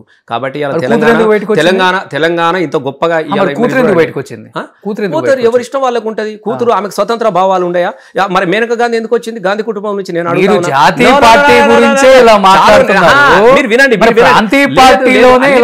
లేదు ప్రాంతీయ పార్టీలలో ఒకటే ఉంటది, ఒకటే సిద్ధాంతం, ఒకటే మాట, ఒకటే. అది నచ్చనోళ్ళు బిడ్డ అయినా పర్లేదు, ఎవరైనా పర్లేదు, బయటకు వెళ్ళిపోవచ్చు. కేసీఆర్ గారు సొంత ఎజెండా అనేది ప్రాంతీయ పార్టీలలో ఉండదు. పార్టీ ఎజెండానే అందరి ఎజెండా. వారసత్వం లేదు. వారసత్వం మీరు గుర్తుపెట్టుకోండి. రాజకీయాలు మాత్రమే అవును. నేను ఒకటి అడుగుతా ఉన్నా, కొడుకులు, రాజ్యాలు, వారసత్వాలు అనేటివి రాజకీయాలలో పనిచేయి. ఎవడు ప్రజల మెప్పును పొందుతాడో వాడు లీడర్ అవుతాడు, వాడు నాయకుడు అవుతాడు తప్ప నా కొడుకయ్య నిలబెట్టుర్రి. లేకుంటే ఇప్పుడు సినిమాలు కూడా ఎంతోమంది వారసులు, ఎంతమంది సక్సెస్ అయ్యారు, రాజకీయాలలో ఎంతమంది సక్సెస్ అయ్యారు, చాలామంది. నేనేమంటున్నానంటే వారసత్వం అనేది ఇంకోటి. తెలంగాణ ఉద్యమంలో వారసత్వం ఏముంది? కవిత కూడా భాగస్వామైంది, కేటీఆర్ భాగస్వామైండు, హరీష్ అన్న వాళ్ళు లేరా? వాళ్ళ కంట్రిబ్యూషన్ లేదా? వాళ్ళకు రాజకీయాలలో వాళ్ళు ఉండొద్దా? కొడుకు అయినంత మాత్రమే అనరుడా? ఆయన తెలంగాణ కోసం రాజీనామా చేసిండు ఆయన పదవులను. ఒకసారి ఇన్నిసార్లు ఎవడు చేసిన రాజీనామా నేను అడుగుతా ఉన్నా. ఆయన కొడుకుగా కాదు కదా, పని చేస్తారు. ఎవడైనా ప్రజలు మెస్తే లీడర్ అవుతాడు. మరి కవిత ఓడిపోయింది, కేటీఆర్ గెలిచిండు, దాన్ని ఏమంటారు మీరు? ఇంతమంది గెలిచిరు తెలంగాణలో. ఎవరు ఓడించారు? ప్రజలే. మీరు మళ్ళీ మళ్ళీ చెప్తా డైరెక్ట్ కేసీఆర్ కి యాక్సెస్ లేదు, మనము త్రూ కవిత ద్వారా ఎవరు ఓడిస్తే కదా కావాలని ఓడించారని కవిత గారు చెప్పలేదా? ఇప్పుడు కవిత ఏం చెప్పింది, ఆమె ఏం చెప్పుకుంటా అనేది నాకు అవసరం లేని చర్చ. నేను రెండే చెప్తా ఉన్నా. నేను కూడా 2 సార్లు ఎమ్మెల్యేగా చేసిన, 3వ సారి నన్ను ఓడగొట్టిరు. ఎవరో ఓడగొట్టలేదు, ప్రజలకు ఒక కొత్తదానాన్ని కోరుకున్నారు. ప్రజలు కొత్తదానాన్ని ప్రజలే నిలబెడతాడు, ప్రజలే ఓడిస్తాడు, ప్రజలే మళ్ళీ నిలబెడతారు. 3 సార్లు ఓడిపోయిన వాళ్ళు వచ్చి మంత్రులు అయ్యారు, గుర్తుపెట్టుకోండి. ప్రజలే మళ్ళీ నిలబెడతారు. రేపు పొద్దున మళ్ళీ నేను గెలుస్తా బ్రహ్మాండంగా. బిడ్డ యాడున్నావు అని వెతుకుంటున్నారు, నా కోసం ఏడుస్తున్నారు. బిడ్డ నువ్వు పోగానే, నేను నిజంగా చెప్తున్నా, మీరు ఎవరని తెలుసుకోండి, మీ రిపోర్టరు మన దగ్గర కూడా ఉన్నారు కదా. నేను పోగానే సుట్ట పోసినాడు, బిడ్డ యాడిపోతే బిడ్డ అని అలుపుకొని కన్నీళ్ళు పెట్టిన రోజున్నాయి. ఇంకొక 2 ఏళ్ళు ఆవు బిడ్డ, మళ్ళీ నువ్వే బిడ్డ అన్నటువంటి ప్రేమలు ఉంటాయి. ఒకసారి తెలుసుకున్నారు వాళ్ళు కూడా, అరే పోగొట్టుకున్నాం బిడ్డ, ఇక మళ్ళీ పోగొట్టుకోం బిడ్డ అనేది. ఇలా కేసీఆర్ని గవే మాటలు అంటున్నారు. నాలాంటి వాళ్ళ పట్ల గదే భావన ఉంది. నేనేమంటున్నానంటే కవితమ్మ పోయింది అనేది ఆమె సొంత, ఆమెకి ఇంకా ఆమెనే గొప్పగా ఎదగాలని కోరుకుంటుంది కావచ్చు, మనకేం అవసరం ఉన్నది? ఎవరైనా గొప్పకుంటుంది, ఇంకా ఆమె అనుకుంటున్నది సొంత పార్టీలోనే లేదు. ఏమంటున్నారే, ఇప్పుడు కోరికలు గుర్రాలైతే పరిగెడతాయి, అవి ఎంత దూరం అని ఉరుకుతాయి, కానీ గుర్రం ఉండాలి కదా. ఇక్కడ నేను ఏమంటున్నా అంటే అది ఆమె ఊహించుకుంటుందో, ఆమె దేనిలో ఊహించుకుంటుందో, ఆమె వెనుక ఎవరున్నారో, ఆమెను ఎవరికి ముందుకు దోస్తున్నారో మనకెట్లా తెలుస్తుంది? ఆమె ఇష్టం పోయింది. ఇప్పుడు ఆమె 2 చెప్తున్నా, ఈ ఇంటి ఆడబిడ్డ ఆ ఇంటికి పోయింది, మెట్టింటికి వెళ్ళిపోయింది, అత్తగారింటికి పోయింది. ఇప్పుడు ఆమె అత్తగారింటికి కాడ ఉండి పాట నడుపుకుంటుంది, ఆ ఊర్లో ఉన్నది, ఈడ లేదు కదా. ఆమె అక్కడ ఉన్నది, ఆమె ఏమైనా చేసుకుంటుంది, ఆమె సొంతము, ఆమె సొంత భావాలు, తప్పేమున్నది చేసుకుంటే. కొడుకు పోవద్దనే హరీష్ రావు గారి మీద, జోగిన్పల్లి సంతోష్ మీద కూడా కామెంట్స్ చేశారు కదా. ఇప్పుడు తెలంగాణ 2 తెలంగాణ తీసుకొచ్చిన కేసీఆర్నే తెలంగాణ ద్రోహులు తిడతలేరా? నేను ఒకటే చెప్తా ఉన్నా, తెలంగాణలో పోరాటం జరుగుతున్నప్పుడు మలుసుకొని పడినోడు, తెలంగాణ మీద వ్యతిరేకంగా పనిచేసినోడు ఇలా ముఖ్యమంత్రి అయితే తిడతలేడా కేసీఆర్ను? గట్లనే ఉంటారండి. వాళ్ళు తిట్టేది, కవిత తిట్టేది ఒకటే అంటారు. నేను ఏమంటారు? నేను 2 చెప్తున్నా, ఏం తిడతలేదు ఆమె. నేను 2 విషయాలు చెప్తున్నా. మనిషి అండి, నరం లేని నాలుక రోషన్, ఎటైనా మాట్లాడుతుంది.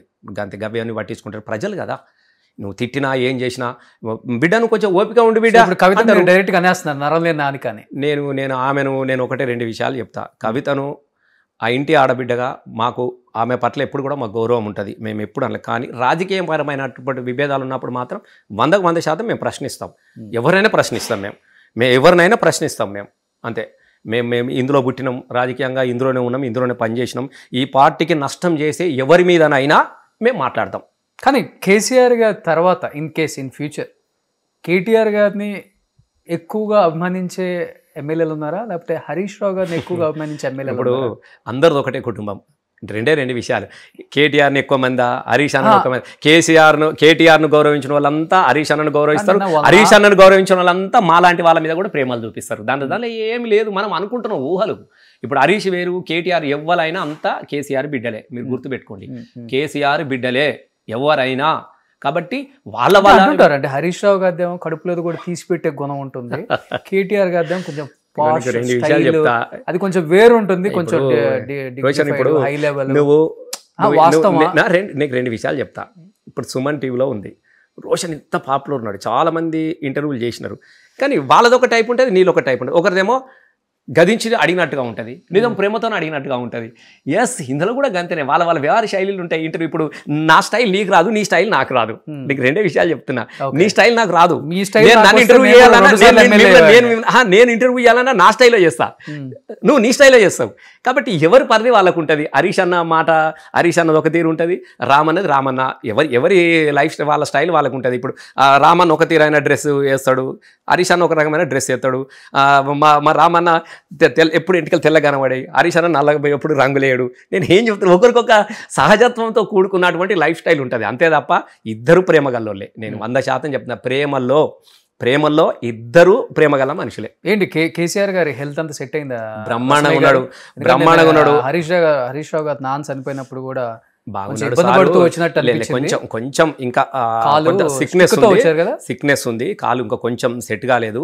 చాలా బాగున్నాడు, మానసికంగా కూడా చాలా బాగా ఉన్నాడు. 100% మళ్ళీ ముఖ్యమంత్రి అవుతాడు. నేను చెప్తున్నా రోషన్, మళ్ళీ ఇక్కడే మన ఇంటర్వ్యూలో మాట్లాడుకుందాం. నేను చెప్తున్నా 3వసారి హ్యాట్రిక్ ముఖ్యమంత్రి కేసీఆర్ గారు అవుతారు. గంతే. ఇక ఆయన గురించి ఏం ఆలోచించాల్సిన అవసరం లేదు. ఆయన ఇంట్లో ఉంటే ప్రజలు ఏడుస్తూ ఉన్నారు, సార్ సార్ సార్ సార్ రండి సార్, రావట్లేదు, ఆగమైతే వస్తున్నాడు కదా, ఎందుకు రాడు? నేను ఒకటి, ఇప్పుడు గన్ని సంవత్సరాలు కొట్లాడారు రోషన్, ఆయన జీవితము, ఆయన యవ్వనము మొత్తం ప్రజల చుట్టే తిరిగిండు. నేను 100% చెప్తున్నారు. ఒక్కరోజు కూడా నేను చిన్న పిల్లగా అన్నప్పటి నుంచి ఆయన పాటలు పాడినా, తెలంగాణ ఉద్యమంలో అంతా నేను ఆ ఇంట్లోనే ఉన్నా.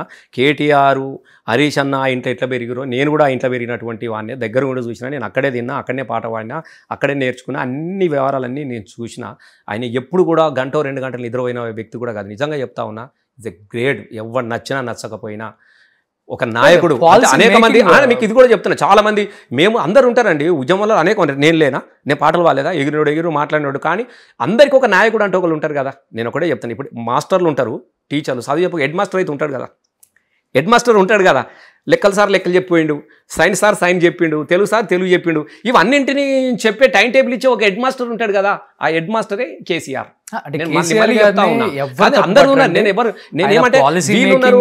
డిసిషన్ మేకింగ్ గానీ, అడ్మినిస్ట్రేషన్ గానీ నెక్స్ట్ లెవెల్. దాంట్లో తప్పు పట్టడానికి అసలు ఉండదు. నేనేమంటున్నా, ఈర్ష్యతో కూడుకున్నటువంటి జనాలు ఏముంటారండి, ఈగో, జెలసీ. ఇప్పుడు రసమై, అరే నీ అమ్మ ఒక టీచరు ఇంత చదువుకున్నాడు, గోల్డ్ మెడల్ పిహెచ్డి నేను, అరే ఇంత చదువుకున్నాడు, ఇన్ని పాటలు పాడాడు మన కోసం, అరే అన్న అని ఉంటుంది. ఇప్పుడు నేను కూడా ఎంత పోగొట్టుకున్నా. తెలంగాణ లీడర్లలో ఎక్కువ చదువుకుంది మీరే అంటారు. ఎస్, నేను చదువుకున్నా. నేనేమంటున్నా, వాళ్ళకు ఉంటుందా ఇగో, జెలసీ. సహజంగా మనుషులకు ఉండేది జెలసీ. ప్రపంచంలో ఏ జీవికి ఉండదు, గుర్తుపెట్టుకో. సింహం ఉన్నది, దానికి సంపద, దానికి బిల్డింగ్లు కావాలి, ఇది కావాలి, కీర్తి క్రికెట్ అన్న, దానికి ఆకలి అయింది అనుకో, దాన్ని చంపుకొని తింటుంది, మలుచుకొని హాయిగా అంటది, మళ్ళీ ఆకలి అయినప్పుడే లేతుంది. మనిషి పాడు కానీ వాడు గట్టు ఉంటాడా? ఇప్పుడు ఉండాలి, వచ్చే తరాల కూడా సంపద ఉండాలి. కాబట్టి ఏం చేయాలి, ఇంత సంపద సృష్టించాలంటే వానికని కిందోని ఒత్తేయాలి. వాని తొక్కితే తప్ప ఈయన పైకి ఎక్కడు కదా. కాబట్టి సహజంగా మనుషులకు ఉండే సహజమైన గుణాలు, ఈర్ష్యలు, ద్వేషాలు. ఇప్పుడు రోషన్ ఇంత మంచిగా చేస్తాడు, వేరే దగ్గర నేను అన్నాను అనుకో, అరే నిజంగానే రోషన్ గిన్ని ఇంటర్వ్యూలు చేసినా కొన్ని అయితే తప్పకుండా చూస్తాం. ఇట్లా రోషన్ ఇంటర్వ్యూ వచ్చిందంటే నేను నిజంగా చెప్తాను, నీ ముఖస్థుతి కోసం కాదు, ఇట్లా వచ్చిందంటే నేను చెప్పిన శోన్ బాబు మనమని చేసినవని నువ్వు చేసినావు, నేను చెప్తున్నా కదా, బాగా చేసినావు అని చెప్తున్నా. 100% నీ అన్నీ చూస్తాను నేను, చూసినావు బాగానంట. అదే వేరే వాళ్ళు ఉన్నారు అనుకో, గారు రోషన్ ఇక్కడ ఇంకా ఈయన బాగా చేస్తాడు అంటే సహజంగా వానికి ఒక రకమైన హిగో. నేను మామూలుగా ఎలక్షన్ అప్పుడు పోయినా, అన్న నువ్వు ఓడిపోతావు అన్నాడు. ఎందుకు ఓడిపోతే తమ్మి, పొద్దుగా లేవని కళ్యాణ లక్ష్మి చీర తీసుకొని పొద్దుగా లేవంగానే మీ ఇంటికి వచ్చి తలుపు కొట్టి ఇన్ని పనులు చేసినావు కదా, నీకు ఇంత చేసినా కదా, ఎందుకు ఓడిపోద్ది అంటే, ఏమో అన్న ఓడిపోతావు. అరే ఏమో ఏందో చెప్పు రాదురా ఆయన, నేను సరిదిద్దుకుంటా అంటే, లేదు ఏమో అంటే ఏంది, జెలసీ, ఇగో, ఎట్లా పోవాలి, వీడి కింద పడాలి అని కోరుకుంటారు. సమాజం చాలా ఎక్కువగా ఉంటుంది. మనం ఇంకా అంత బ్రాడ్గా ఎదగలేదు. ప్రపంచంలో ఏ దేశంలో లేనిది మన దేశంలో ఉన్న దౌర్భాగ్యం ఇదే. ప్రపంచ దేశాలలో ఎవడెక్కువ ఆలోచించాడు, వానికి ఆ పూట వారం రోజులు పనిచేస్తాడు, ఓ బీర్ ఉండాలి, ఇంత బ్రీజర్ ఉండాలి, అదే దాన్ని ఏమంటారు, అది మీరు తీసుకునేదే నేను తీసుకోను కానీ అది కాదు ఇది దాన్ని ఏమంటారు, అది వానికి ఇంత డబల్ రొటీనో పిజ్జానో ఉండాలి, ఓ బీర్ ఉండాలి, పిజ్జా ఉండాలి, పోతాడు, ఒక 2 రోజులు మళ్ళీ ఎగురుతాడు, వస్తాడు, మళ్ళీ వారం రోజులు పని చేసుకుంటాడు, బ్యాంక్ బ్యాలెన్స్లు ఉండవు, ఒక కారు ఉంటుంది, గింతే. మన దగ్గర గట్టు ఉండదా, ఎవరిని తట్టి లేపినా కూడా వేల కోట్లు. అందుకే ప్రపంచంలో మనోడు ఎక్కడైనా పోయిండు అనుకో, ఫస్ట్ లోపల పడేస్తారు. ఆ సమాజం ఇక్కడ ఉన్నది. నేను చెప్తున్నా కదా, అది వాళ్ళ తమ్ముళ్ళు, వాళ్ళ ఆనలు, వాళ్ళకు ఇట్లాంటి సిచ్యువేషన్లో అత్యంత ధనిక రాష్ట్రంగా అయిపోయింది కదా తెలంగాణ. బాగా లీడర్లు అంటే అందరేం కాదు కానీ కొంతమంది 100%. 10 మంది పేర్లు చెప్పండి. ఇక ఉన్నర్లే ఎందుకు ధనిక రాజకీయ నాయకులు. ధనిక అంటే నేను ఎట్లా మీరు ఏదైనా ఓపెన్ గా మాట్లాడతారు ఎందుకు కదా. ఇప్పుడు నేనేమంటున్నా, చాలా మంది ఉన్నారు కదా కాంట్రాక్టులు ఉన్నారు, చాలా మంది చేసుకోండి. ఇప్పుడు పొంగులేటి ఎక్కడి నుంచి వచ్చినాడు, ఇక్కడ చేయలేదా? నేనేమంటున్నా అంటే ఈ సంపద అంతా సంపాదించుకున్నాడు, అందులో కానీ పైసలు ఎక్కువ అయిపోయినాయి, రాజకీయ కాంక్ష కావాలి, అందులో పెట్టాడు. రంజిత్ రెడ్డి అని ఉన్నాడు, ఇలా లేడా? ఇప్పుడు లేరా అంటే ఇట్లాంటి వాళ్ళు కొంతమంది ఉన్నారు. వ్యాపారస్తులు వచ్చారు, వ్యాపారం మీ చేసుకున్నారు. పార్టీలో లేరా? బయట పార్టీ వాళ్ళ పేర్లు చెప్పారు, బయట పార్టీ మా పార్టీలో ఎవరు పెద్దగా, మీ పార్టీలో ఎవరు లేరా? ఎవరున్నారు బాగా పైసలు ఉన్నోళ్ళు? కొంచెమే, నాకు తెలియదు ఇంకెక్కువ. అమ్మో, ఇప్పుడు ఉన్నోళ్ళు అంటే వెళ్ళిపోయారు కదా, సంపాదించుకొని వెళ్ళిపోయారు వాళ్ళు మా పార్టీలో, కానీ వెళ్ళిపోయారు. కానీ ఇప్పుడు దీనిలో ఎవరు కొంతమంది కాంట్రాక్టులు, కొంతమంది ఉన్నారు. ఎందుకు లేరు? కొంతమంది కాంట్రాక్టులు చేసుకుంటూ ఉన్నారు, వ్యాపారస్తులు ఉన్నారు. ఎందుకు లేరు? నాకు అవునవునవును. ఇలా పెద్దగా ఉన్నోళ్ళు ఎవరు నాకేం కనపడట్లేదు. ఇప్పుడు చాలా కష్టం అండి, కష్టం వెతకడం. రేపు ఎలక్షన్స్ లో డబ్బు పాపం ఎట్లా పెట్టుకుంటారో ఏంటో మరి. డెఫినెట్ గా ఉంటే అంతే. 100-200 కోట్ల చాలా మంది ఉన్నారు వ్యాపారం చేసుకునే వాళ్ళు. ఇప్పుడు మా గంగలో అన్న వాళ్ళు గ్రానైట్ వ్యాపారం చేసుకుంటారు, ఇంకోళ్ళు రియల్ ఎస్టేట్ చేసుకునే వాళ్ళు ఉన్నారు. లేరా నేను అట్లా అంటే, కానీ 1000 కోట్లు అని కాదు, 100 కోట్లు అక్కడ మొదటి నుంచి కూడా ఆ వ్యాపారాలతో సంబంధం ఉన్న వాళ్ళు ఉన్నారు. వాళ్ళుగా బతకగలిగేంత శక్తివంతులు అయితే మన పార్టీలో ఉన్నారు. నేను లేదని నేనేం కాదనట్లేదు, అంతవరకు ఉన్నారు. అట్లా అని చెప్పేసి చాలా మంది నాలాంటి బిడ్డలు ఉన్నారు. ఇప్పుడు మేమంతా ఉద్యమాల నుంచి వచ్చినాడు. ఇప్పుడు సుమన్ ఉన్నాడు, విద్యార్థికి వచ్చినాడు, ఏమున్నాడు కాదు కదా, కిషోర్ ఉన్నాడు, మేము లేదు సమస్య లేదు. నేను ఏమడిగో, నా దగ్గర ₹1 అంటే 10 రూపాయలకు కనబడుతుంది లేనోని కాబట్టి. అదే ఉన్నోని దగ్గర 1000 రూపాయలు ఉన్నా నీకు 100 రూపాయలు లెక్కనే కనబడుతుంది. నీకు రెండే గింతే సింపుల్ ముచ్చటే చెప్తా. ఒక మంచి కారు వేసుకొని రసమయ్య ఒక మంచి వాచ్ పెట్టుకొని తిరిగి అబ్బా అయిపోయిన 1000 కోట్లు సంపాదించారు అంటాడు. 1000 లేవు లోట వీసలేదు, గిదే కారు గిదే వాచ్కే అంటే చెప్తున్నా. మనసులా చూసే విధానాన్ని బట్టి ఇప్పుడు జనం అంత పిచ్చోళ్ళు ఉన్నారు అసలు బయట. ఇప్పుడు జనం చాలా 50 నుంచి 100 కోట్లకి వెళ్ళిపోయింది ఒక ఎమ్మెల్యే నిలబడాలి అంటే, ఇప్పుడు కంటెస్ట్ చేయాలంటే. అలాంటిది ఒక ₹1 కారు, లేకపోతే ఒక 10 లక్షల రూపాయలు వాచ్, లేకపోతే ఒక 50,000 రూపాయలు చెప్పులో షూ వేసుకుంటే ఆ రేవంత్ రెడ్డి ఏమో ఆవంతుని ట్రోల్ చేస్తుంటారు. మీరు ఇప్పుడు వేసుకుంటే జనానికి ఏమన్నా అమ్మో ఈయన ఉన్నాడని తెలిసిపోద్దా? జనం మనకన్నా తెలియకల్లోదండి. నేను రెండు విషయాలు చెప్తా. ఒక లీడరు అవినీతి పరుడు ఎందుకు అవుతాడు నాకు చెప్పండి ఒకటి సింపుల్ గా. ఒక లీడరు అవినీతి పరుడు ఎందుకు? వాడికన్నా నేను పెద్దోడిని అవ్వాలి లేదు, అది కాదు. నువ్వు ఏదైతే అడిగినావో జనం కూడా ఒకప్పుడు ఆలోచించి ఒక మంచి లీడర్ కావాలి మాకని కోరుకునే వాళ్ళు. కానీ ఇవాళ ఆ పరిస్థితులు ఎలక్షన్లలో ఉన్నాయా? డబ్బులు ఓటుకు పైసలే లేదని ధర్నాలు చేస్తా ఉంటే ఇంకా ఇంతకన్నా దౌర్భాగ్యం ఎక్కడ? నేనని కాదు, నువ్వు నీ స్వార్థం. రెండు ఉంటాయి ఇక్కడ. గెలవాలనేది నాకు. నేనేమంటున్నా అంటే జనం కూడా ఈ 2000-3000 తిరస్కరించి నీకు నచ్చినోని ఎదుర్కొనే విధానం వచ్చినప్పుడు ఈ అవినీతి గివినీతి అనేది ఉండదు. ఇప్పుడు గెలిచినోడు ఏం చేయాలి? అబ్బా పోయిన లావట్టాలే, వచ్చేదానికి చూసుకోవాలి. ఈ రేవంత్ రెడ్డి ఏం చేయాలి? మళ్ళీ నేను గెలవాలంటే నాకు 1000 కోట్లు కావాలంటే మొత్తం భూములు అమ్మేసేయి, ఇది అమ్మేసేయి, అది అమ్మేసేయి, పైసలు జమ చేయి, మళ్ళీ ఎలక్షన్ పోవాలి. గీ ఆలోచనప్పుడు ఇప్పుడు ముఖ్యమంత్రి నిలబడాలంటే అన్ని ఇప్పుడు ఢిల్లీ బీహార్లో జరుగుతున్నది. వాళ్ళకు ఉన్నదే 2 రాష్ట్రాలు. ఇక్కడ పైసలు వంచే రాష్ట్రం ఏకైకది. ఇప్పుడు ఇది ఏంటంటే మొత్తం మనకి కల్పతరులాగా అయిపోయినది.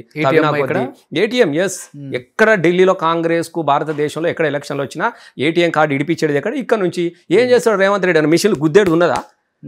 ఇగో ఈ పైసలు మన లిక్కర్లో 3-4 వేల కోట్లు వచ్చినాయి. ఆడ భూములు అమ్ముడు, ఈడ భూములు అమ్ముడు, మీకు కూడా తెలుసు కదా. ఏటీఎం 10 సంవత్సరాలు వేయలేరు మీరు. ఏటీఎం మాకు ఎక్కడ భారతదేశంలో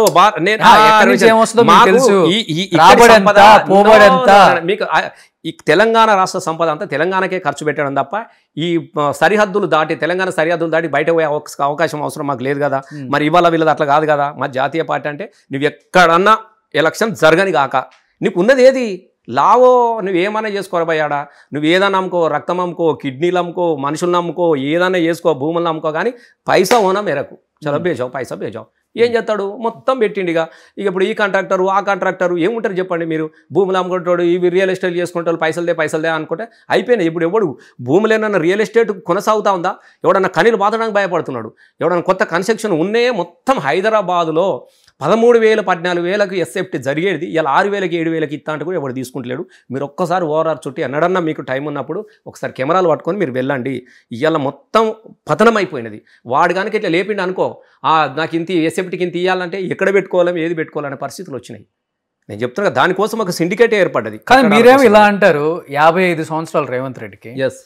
ఒక్కసారి ముఖ్యమంత్రి అయ్యారు. ఇంకొక 20 సంవత్సరాలు రాజకీయాల్లో ఉండాలి అనుకునే వ్యక్తి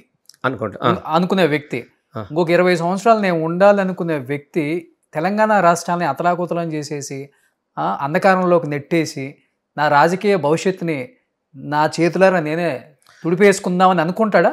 నేను గుడ్ రేవంత్ రెడ్డి నేను ఒకటే చెప్తాను, రేవంత్ రెడ్డి అనేటువంటి ఒకసారి ముఖ్యమంత్రి కావాలి అయిండు. రేవంత్ రెడ్డికి ఈ ప్రేమలు పార్టీలు గీటీలు నచ్చాయి. పార్టీ హోనా రేపు పొద్దుగాల మళ్ళీ బీజేపీ రేపు మళ్ళీ తెలంగాణలో వస్తుందని అనుకుంటే ఒక్క నిమిషం ఆలోచించుకుంటే జంప్ అవుతాడు. రేపు మళ్ళీ ఇంకోటి వస్తుందంటే జంప్ అవుతాడు. ఆయన ఈ పార్టీ కాంగ్రెస్, ఆయన నేను అడుగుతా ఉన్నా, కాంగ్రెస్ మీద లొల్లి పెట్టినోడు, కాంగ్రెస్తో కొట్లాడిన తెలుగుదేశంలో ఉన్నాడు కదా, దాని నుంచి ఇళ్ళకి వచ్చింది కదా. ఆయన కుర్చీ కావాలి, ఆయనకి ఎందుకు ప్రేమలు ఉంటాయి రోషన్? నువ్వు చెప్పు నాకు, ఎందుకు ఉంటుంది ఆయనకు? నీకు పార్టీతో సంబంధాలు ఉన్నాయా? ఎవరు? సోనియా గాంధీని బలిదేవత అని అసెంబ్లీ సాక్షిగా మాట్లాడినోడు. బలిదేవత తెలంగాణకు సోనియా గాంధీ తెలంగాణ రాష్ట్రం ఇవ్వలేదు, ఈమె బలిదేవత అని అసెంబ్లీలో మాట్లాడిన రేవంత్ రెడ్డి ఇలా కుర్చెక్కి మా తెలంగాణ తల్లి అని మాట్లాడుతున్నాడు. అంటే ఆయన రెండు మాటలు ఆయనే మాట్లాడింది కదా. పదవి లేకముందు బలిదేవత, పదవి వచ్చిన తర్వాత ఇప్పుడు దేవత అయింది. నీకు రెండు విషయాలు చెప్తున్నారు కాబట్టి ఆయన ఎందుకు మాట మీద ఉంటాడు? రేపు ఏదొస్తే అది వెళ్ళిపోతాడు. రేవంత్ రెడ్డి రాజకీయమైనటువంటి అవకాశవాది, ఆయనకు ప్రేమలు ఉండయి. చంద్రబాబు నాయుడు గురువు అని భావించే కేసీఆర్ గారే చంద్రబాబు నాయుడు హయాంలో కేబినెట్ లో మినిస్టర్ ఉన్నది చూసాం. ఈయన అధికారంలోకి వచ్చిన తర్వాత చంద్రబాబు నాయుడిని నానాభూతులు మాట్లాడింది కూడా చూసాం. సో అధికారం కోసం అధికారం కోసం రోషన్ మీరు ఒక్కటి గుర్తుపెట్టుకోండి, కేసీఆర్ అధికారం కోసం మాట్లాడలే. కేసీఆర్ గారు చంద్రబాబు నాయుడుగా ఉన్నప్పుడు ఆయన మంత్రి పదవిని రాజీనామా చేసి బయటకు వచ్చి తెలంగాణ కోసం మాట్లాడిండు తప్ప చంద్రబాబు కోసం మాట్లాడలే. మీరు గుర్తుపెట్టుకోండి. ఆయనే లేదు 100% చెప్తున్నా. ఇప్పుడు ఆయన మంత్రి డిప్యూటీ స్పీకర్గా ఉన్నప్పుడు మంత్రిగా పనిచేసిండు. డిప్యూటీ స్పీకర్గా పనిచేసినప్పుడు రాజీనామా చేసి వచ్చిండు తప్ప చంద్రబాబు కోసం అంతకన్నా ఏమవుతాడు సార్? లేదు, ఇంతకు ముందు కూడా నేను మళ్ళీ చెప్తాను, ఆయన తెలంగాణ కోసం చంద్రబాబుతో కొట్లాడిండు తప్ప చంద్రబాబు కోసం వ్యక్తిగతంగా ఇది చేయాలని ఆయనకి ఏం అవసరం ఉంటుంది? 23 రాష్ట్రాలలో 10 జిల్లాలు తెలంగాణ అయితే 13 జిల్లాలు ఆంధ్రప్రదేశ్. ఎట్లా ముఖ్యమంత్రి అవుతాను అనుకోలే కదా, ముఖ్యమంత్రి కోసం కాదు కదా. తెలంగాణ అప్పుడున్నటువంటి పరిస్థితుల దృష్ట్యా తెలంగాణ వెనుకబడిపోతుంది, తెలంగాణ ఆగమైపోతున్నది, తెలంగాణ ఎడ్యుకేషన్ లేదు, చదువులలో దేనిలో అయితే విసిరివేయబడ్డటువంటి ప్రాంతం కదా తెలంగాణ అనేది. కాబట్టి మీరు ఈ సందర్భంగా నేను మీకు ఒక్కటి గుర్తుపెట్టుకుంటా, తెలంగాణ ఉద్యమ ప్రస్థానంలో మొత్తం కూడా మీరు రేవంత్ రెడ్డి ప్రస్తావన వచ్చింది కాబట్టి చెప్తా ఉన్నా. ఏం నినాదం ఉన్నది చెప్పండి? కాళోజీ గారు ఏం చెప్పారు? ప్రాంతేతడు అవతల ద్రోహం చేస్తే ప్రాంతం అవతలి దాకా తన్ని తరుముతాం, ప్రాంతం వాడు ద్రోహం చేస్తే ప్రాంతంలోనే పాతర పెడదాం అనేది నినాదం. ఇప్పుడు ప్రాంతేతరులు అవతలకి వెళ్ళిపోయారు, ఇప్పుడు ప్రాంతం వాడు దోపిడీ జరుగుతూ ఉన్నది, ఇంత జరుగుతూ ఉన్నది. కాబట్టి దీని నినాదంతోనే కదా కేసీఆర్ తెలంగాణ స్వరాష్ట్ర ఆకాంక్ష కోసం పదవిని త్యాగం చేసి వచ్చినాడు తప్ప పదవుల కోసం వచ్చినాడు కాదు. ఇప్పుడు పదవుల కోసము కాంగ్రెస్లోకి వచ్చినోడు రేవంత్ రెడ్డి అవుతారు తప్ప అది ప్రజలు గమనిస్తారు. గమనించారు వాళ్ళే కదా 100%. ఇప్పుడు మీరు అన్నట్లు 50 కోట్ల 100 కోట్ల ఎమ్మెల్యే పెట్టేది పోయినాయి ఆ రోజులు. అంతే, ప్రజలు 100 కాదు 200 కోట్లు పెట్టినా ఎవడు కోటేయాలో వాడికే ఓటేస్తారు. రెండు విషయాలు చెప్తా ఉన్నా. సమాజంలో మార్పు రావాలంటే ఈ మార్పుకు శ్రీకారం చుట్టేటోడు ఓటర్ నిజాయితీగా ఉన్నప్పుడు వచ్చే నాయకుడు కూడా నిజాయితీని కోరుకోవడంలో తప్పు లేదు. నేను మాత్రం నాకు కావాల్సినవి అన్నీ కావాలి, నాకు ఓటుకు పైసలు ఇవ్వాలి, నాకు దీనికి ఇవ్వాలి, లీడర్ మాత్రం నిజాయితీగా ఉండాలంటే ఎక్కడ సాధ్యమవుతుంది ప్రజాస్వామ్యంలో? ఇది ఇక్కడనే పాడైంది. అదే అమెరికాలో కానీ వేరే దిగాల అభివృద్ధి చెందిన దేశాలలో ₹1 లంచం తీసుకుంటారంటే వానికి ఉరివేటి కాదు, కాల్చి పడేస్తారు. ఎక్కడన్నా ₹1 ఫ్రాడ్ పైసలు ఇచ్చి జరిగే ఓట్లు ప్రపంచంలో ఎక్కడ ఉన్నాయో మీరు చెప్పండి. మన దగ్గర మన భారతదేశం దౌర్భాగ్యం కాకపోతే మీరు చెప్పండి. అందుకే మన అభివృద్ధి చెందుతున్న దేశం ఇది ఎప్పుడు చెందుతూనే ఉంటుంది, 100 సంవత్సరాలైనా చెందుతూనే ఉంటుంది. వాడు ఎక్కడ చెప్పు అమెరికాలో ఏముంటాయండి చెప్పండి? ఇలా మన పిల్లలు లక్షలాది మంది చదువుకొని పోతారు, లండన్ పోతారు, ఏం పాడైతే చెప్పు? 6 నెలలు మంచు, 6 నెలలు వాన, అసలు దానికి మనకిడ 3 కాలాలు, 6 ఋతువులు, నల్లరేగడి జీవనదులు. అబ్బబ్బబ్బబ్బా, ప్రపంచంలో భారతదేశం అంత గొప్ప ప్రకృతి సంపద కలిగినటువంటి దేశం ఎక్కడ లేదు కదా. మరి మనం ఎందుకు అభివృద్ధి జరుగుతలేము అంటే మనుషుల్లో మార్పు లేదు, మనుషుల్లో కరప్షన్ ఉంది, అవినీతి ఉన్నది. దీని నుంచి బయటపడ్డప్పుడు భారతదేశం అంత గొప్ప దేశం. గ్రేట్ అండి. రాజకీయ నాయకుడు ఒక కరప్షన్ ఉంది ఉన్నది. గ్రేట్. చెప్తున్నా కులం ముచ్చట చెప్తున్నా నేను. ఇవంతా సమూలంగా మార్పులు రావాలి. ప్రజలు కూడా స్వచ్ఛందంగా అరే లీడర్ను చూసి వ్యక్తిత్వాన్ని చూసి ఓటేసే రోజులు వచ్చిన రోజున భారతదేశంలో ఇవన్నీ క్లోజ్ అవుతాయి. నాయకుని అవినీతి కానీ ఈ సంపదలు ఇవన్నీ పోవాలి. Super. Coming to Manakondur. Yes. So నోట్లో కొంచెం కూడా ఫిల్టర్ ఏముండదు, నోట్లో నుంచి ఏది రావాలంటే అది వస్తుంది. ఏంటి మొన్న ఈ మధ్య రాసలీల రసమయ్యి అని కాంగ్రెస్ వాళ్ళ పోస్టర్లు బాగా హల్చల్ అయినాయి అనుకుంటా. ఏంటి రాసలీల రసమయ్యి ఏంటి అసలుకి? నేను ఒక మాట చెప్పాలనా? రసమయ్య బాలకృష్ణ అనేటోడు తెరిచిన పుస్తకం. నేను తెలంగాణ ఉద్యమంలో నేను నా వ్యక్తిత్వము నా పుట్టుక, నా పూర్వతరాలు ప్రతి పేజీలో ఉంటాయి. బుక్లలోనే వచ్చింది. రసమై ఇంటి పేరు, రసమై అని అన్ని బుక్లలో ఉన్నది. నీకు పబ్లిక్ సర్వీస్ కమిషన్ బుక్ పుస్తకాలలో నా చరిత్రలు ఉన్నాయి. నాకు వాళ్ళు రాసినప్పుడు వాళ్ళు ఇచ్చే ఎగ్జామ్ పేపర్లో కూడా ఒకనొక సందర్భంలో రసమై ఇంటి పేరు అని కూడా అడిగారు. తెలంగాణ ధూమ్ధాం ఎక్కడ మొదలైంది కూడా పేపర్లో వచ్చినది. అంతదాకా నా జీవితం అయింది. ఒక కాంపిటేటివ్ ఎగ్జామ్లో కూడా రసమై అసలు పేరు ఏందని అడిగేదాకా వచ్చిందంటే నా వ్యక్తిత్వం ఎంత దూరం పోయిందో మీకు తెలుసు. మొదటి నుంచి ఏల్పుల బాలకిషన్. అయితే ఇక్కడేం జరిగిందంటే ఇక్కడ ఉన్నటువంటి కవ్వంపల్లి సత్యనారాయణ గారు వారు తెలంగాణ ఉద్యమంలో లేడు. వారు 2014లో కూడా నా మీద పోటీ చేసిండు. నాకన్నా 2009 నుంచి చేస్తూ ఉన్నాడు. 9 నుంచి ఎన్నోసార్లు పోటీ చేస్తూ ఉన్నాడు. రేవంత్ రెడ్డి ఇలాకి వచ్చినప్పుడు ఆయన అందులో వచ్చినాడు. నాకన్నా ముందు నుంచి ఆయన మొదటి నుంచి కూడా చీప్ ఆలోచనలు, చిన్న ఆలోచనలు. అంటే ఓ డాక్టర్గా వచ్చినోడు ఆయన లైఫ్ స్టైల్ వేరు. ఇక ఆయన పొద్దున లేస్తే మేము రోడ్డు అడిగినామండి. డాంబర్ రోడ్ ఒకటి నేనే కేసీఆర్ గారు ఉన్నప్పుడు 72 కోట్లు తీసుకొని పోయినా. బాగా అన్నిట్లా కమిషన్లు తీసుకుంటాడు పైసలు. ఎందుకంటే డాక్టర్ అంటోడు చెయ్యి పడితేనే పైసలు ఇస్తారు. చెయ్యి పడితే పైసలు, గోలి రాస్తే పైసలు, అది వేరే. చెయ్యి పట్టి పైసలు తీసుకున్నటోడు పైసలు లేకుండా పని చేయడు కదా. ఆయనకు సహజంగా వచ్చే గుణాలు. ఇప్పుడు కుక్క ఏం చేస్తుంది, ఏదైనా పెడితే కుక్కని ఆడిస్తూ ఉంటుంది, తోక జాడిస్తూ ఉంటుంది. ఈయన కూడా ఎక్కడి నుంచి వచ్చినాడు, అక్కడి నుంచి వచ్చినాడు కదా. చెయ్యి పెడితే ఫస్ట్ ఫీజు తీసుకుంటారు. ఫస్ట్ ఏం లేదు నీ దగ్గర ఏమున్నదో తెలుసుకోవడానికి కోసం పైసలు కట్టాలి. ఇప్పుడు కూడా గట్లనే అనుకున్నాడు. ఎమ్మెల్యే కాగానే పైసలు పోయి మా దగ్గర ఆయన కమిషన్ల నారాయణ అంటారు. ఉత్తగా అనరు. కవ్వంపల్లి సత్యనారాయణ, కవ్వంపల్లి ఎన్నడో చచ్చిపోయింది. ఇప్పుడు కమిషన్ల నారాయణ అంటారు. ఎవడైనా బుడ్డ పోర నుంచి ఎవరిని అడిగినా కమిషన్ల నారాయణ అంటారు. మేము కూడా గదే పేరుతో కమిషన్ల నారాయణ గారు రోడ్ వేయమని అంటే రాసలీల రసమయ్య అని పెట్టగానే మా వాళ్ళు కామలీల అని వాళ్ళు పెట్టే. ఈయన మొదటి నుంచి తెలంగాణ ఏం పెట్టారు, కామలీల కవ్వంపల్లి అని పెట్టిరు. నేను ఏమంటాను, ఎప్పుడు గివ్వే తప్ప ఎవడు నాకు తెలిసి నేను గిన్ని సంవత్సరాల నుంచి ఉద్యమంలో ఉన్నా. 119 మంది ఉన్నారు. ఇట్లాంటి బూతుల ఎమ్మెల్యే అన్నటోడు నేను ఇంతవరకు చూడలే. ఆయన ఎప్పుడు గివ్వే. తెలంగాణ ఎలక్షన్లలో కూడా గిట్లాంటివే వేస్తాడు అని పిచ్చి పోస్టాలు పెట్టుడు, పిచ్చి పెట్టుడు. ఇక ఆయన ఏంటంటే కొంత మానసికమైనటువంటి రోగి, ఒక సాడిజం ఉంది ఆయనలో. ఆయననే కాదు, వాళ్ళ ఫ్యామిలీ మొత్తం అట్లనే. ఆమె అంతే, వాళ్ళంతే. ఇక మేము కూడా అవన్నీ పట్టించుకోము. 10 సంవత్సరాలు నేను అక్కడ ఉన్నా. రసమయ్య ఎట్లాంటి వాడో నా ప్రజలకు తెలియదా? 10 సంవత్సరాలు నిజంగా నేను తప్పు చేస్తే రెండోసారి కూడా నేను ఎట్లా గెలుస్తా? నన్ను ప్రశ్నించరా ప్రజలు? నా కోసం కన్నీళ్ళు పెట్టి ఆడబిడ్డలు ఉన్నారు. నా కోసం మస్తు మంది ఉన్నారు అక్కడ. ఇంకోటి, నా ప్రపంచం చాలా గిన్ని ప్రపంచ దేశాలు తిరిగినా, గిన్ని సినిమాలు తీసిన, ఈ చిల్లర ఆలోచనలు చేయాల్సిన కర్మ నాకేం లేదు కదా. కాబట్టి ఏందనంటే ఫస్ట్ వ్యక్తిత్వాన్ని. ఇప్పుడు నేను ఎట్లా ఉంటుందో, కాకి కావు అంటది, కుక్క బౌ అంటది. ఆయన గదే అంటాడు. నేను చెప్తున్నా కదా, ఆయన స్వభావం అట్లాంటిది, ఆయన వ్యక్తిత్వం అట్లాంటిది. కాబట్టి అది ఎవ్వడు పట్టించుకోలే. ఆయననే పొట్టి తిట్టిరు. ఇప్పుడు కూడా కౌంటర్స్ మీరు కూడా పండబెట్టి కోస్తాయి అన్న. ఎప్పుడన్నా పండబెట్టి తొక్కుతానా అన్న. నేను మామూలుగా కాదు. ఎందుకన్నా, ఇప్పుడు రాజకీయంగా ప్రశ్నలు ఉంటాయి, అన్నీ ఉంటాయి, స్వీకరించాలి. అడుగుతారు, ఎవడు అడుగుతారు ప్రజాస్వామ్యంలో. ఇప్పుడు మీరు యాంకర్ మీరు అడిగితే నేను చెప్పలేనా? మనం ఏమైనా బూతులు మాట్లాడుకున్నామా? కొన్ని సత్యాలు మాట్లాడుకున్నాం. అట్లా విలేకరుల సమావేశం పెట్టి ఇక నేను చెప్పలేను ఆ బూతులు అంటే. ఇక అసలు మనిషి అన్నటోడు ఎవడు మాట్లాడిన భాష మాట్లాడిండు. మాట్లాడి వాళ్ళు అంతా తీసుకొని వచ్చి నాకు ఇచ్చిరు. అన్న ఈయన ఏందని ఇట్లా మాట్లాడుతున్నాడు ఎమ్మెల్యే అన్నప్పుడు, విలేకరుల మీద కేసులు పెడతా అన్నప్పుడు నేనే ఆయనకు డైరెక్ట్ ఫోన్ చేసి మాట్లాడినా. ఏం చదువుకున్నావా, ఏం సంస్కారం ఇది, ఇదే నేర్చిరా తల్లి? ఒక వ్యక్తిని పట్టుకొని కానీ మాట్లాడవచ్చునా, అనొచ్చునా? ఇప్పుడు నన్ను కానీ మన తల్లులు ఎందుకు చెడ్డవాళ్ళు కావాలి?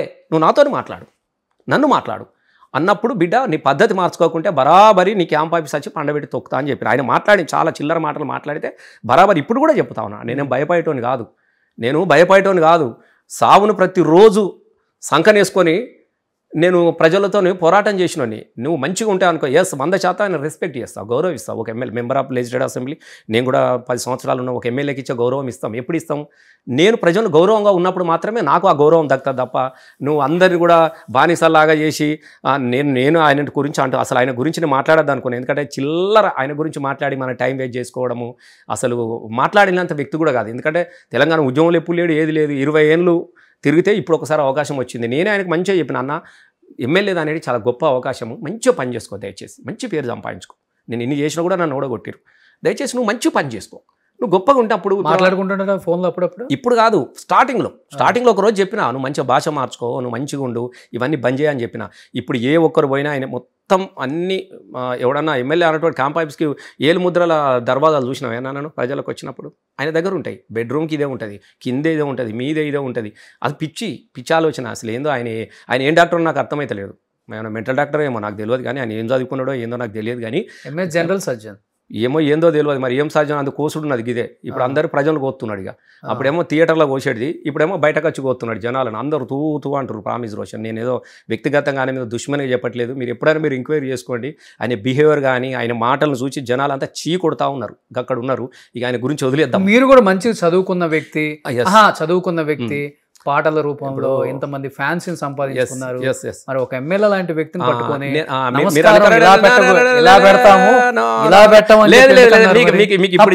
తప్పు కాదు నేను ఇప్పుడే చెప్తున్నా నువ్వు నన్ను 10 సార్లు నీ అమ్మ అన్నప్పుడు నువ్వు నా అమ్మ అంటున్నావు కాబట్టి నీ అమ్మ నీ సంగతి ఏంటి అని నేను అడుగుతాడు చిన్న పిల్లగాడు కూడా నీ అమ్మ అంటే తిరగబడతాడు కొరుకుతాడు వాడు చేత కాకపోయినా 100 సార్లు మాట్లాడితే ఒక్కసారి నీ భాష మార్చుకో అని చెప్పేసి ఆయన భాషలోనే చెప్పిన నేను ఆయన మాట్లాడిన భాషలోనే చెప్పిన ఇప్పుడు తెలుగు రానోనికి హిందీ వచ్చేటోనికి తెలుగు రానోనికి ఎలా చెప్పాలి చెప్పు క్యారోషన్ కైసాయ అంటారు అలాగే ఇవి బాగున్నావా అంటే ఆయన నువ్వేమంటావు ఆయన సమజమైన క్యా బాత్ కర్రా అని అంటావు కాబట్టి కుక్క కాటుకు చెప్పు దెబ్బలే ఉండాలి గుర్తుపెట్టుకోండి కుక్క కాటుకు చెప్పు దెబ్బ నేను గదే చెప్పిన నువ్వు 100 సార్లు నేను గౌరవిస్తా 100 సార్లు గౌరవిస్తా కానీ నువ్వు చెడ్డగా మాట్లాడితే నేను నన్ను తిట్టు పర్వాలేదు నా తల్లిని కానీ నా కార్యకర్తలను కానీ తిడితే నేను భరించలేను అని చెప్పిన ఆయన భాషలోనే ఆయనకి ఇష్టమైన భాషలోనే నేను ఆయనకు సమాధానం చెప్పిన అంతే తప్ప నా సొంత భాషలో నేనేం చెప్పలే మీకు అది కూడా చెప్తా ఉన్నా నేను ఆయన భాషలోనే ఆయన చెప్పిన రాజకీయ నాయకులు అందరూ సినిమా వాళ్ళు మంచి యాక్టర్స్ అనుకుంటాను కానీ రాజకీయ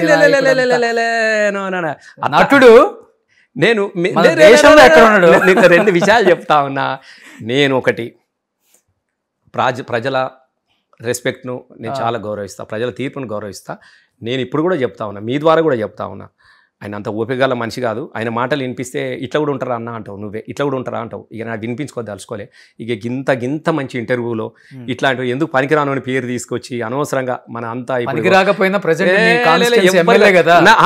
నేను ఎప్పుడు ఎమ్మెల్యేగా ఆయన ఎప్పుడు నేను ఆనర్ చేస్తాను మంచి పని చేసుకోవా మంచిగా ఉండమన్నా ఈ బూతులు గీతులను బంద్ చేయమని చెప్తున్నాను ఎదుటి వాళ్ళ మీద చిల్లర జోకులు చిల్లర మాట్లాడు మంచిది కాదు కదా చదువుకున్న వాళ్ళం మనం అందుకే నేను ఆయనకు అందరు ఏం చేసాడు అసలు ఆయనే తిట్టిండు ఆయన నేను బయట పెట్టలే నేను ఆయనకు మెసేజ్ పెట్టినా అన్న నీ భాష మార్చుకోమని బయట పెట్టి దానికి ఇంకా ఎడిటింగ్ చేసి పెట్టుకొని నేనేదో సాధించేలాగా సానుభూతి కోసం ప్రయత్నం చేసిండు మళ్ళీ ఆయన మాట్లాడింది మేమే ఇచ్చినాం మా విలేకరుల ముందు కదా ఇచ్చిన తర్వాత ఏమైపోయింది తప్పని తేలిపోయింది నేనేమంటున్నా మీ ద్వారా కూడా చెప్తా ఉన్నా ప్రజల గురించి ఆలోచించుకుంటే ప్రజలు గొప్పగా మనసులో పెట్టుకుంటారు పొద్దస్తమానం నువ్వు నాన్న తిట్టి నేను తిట్టే ఏమొస్తుంది ప్రజలకు ఏమొస్తుంది చెప్పండి ఆ ఆలోచన కూడా తప్పు నేను మీరు అన్నదాకా చెప్తున్నా so coming to Jubilee hills ఇప్పుడు 2 తెలుగు రాష్ట్రాలలో ప్రతి ఒక్కళ్ళ చూపు కూడా జూబ్లీ హిల్స్ వైపు ఉంది ఎందుకంటే అక్కడ పార్టీలు ఇవన్నీ పక్కన పెడితే ప్రెస్టేజ్ ఇష్యూ ఇప్పుడు ఎందుకంటే సిటీలో ఒక్క సీటు కూడా కాంగ్రెస్కు రాలేదు మొత్తం బీఆర్ఎస్కే మూట కట్టించారు కేసీఆర్ గారి మీద నమ్మకము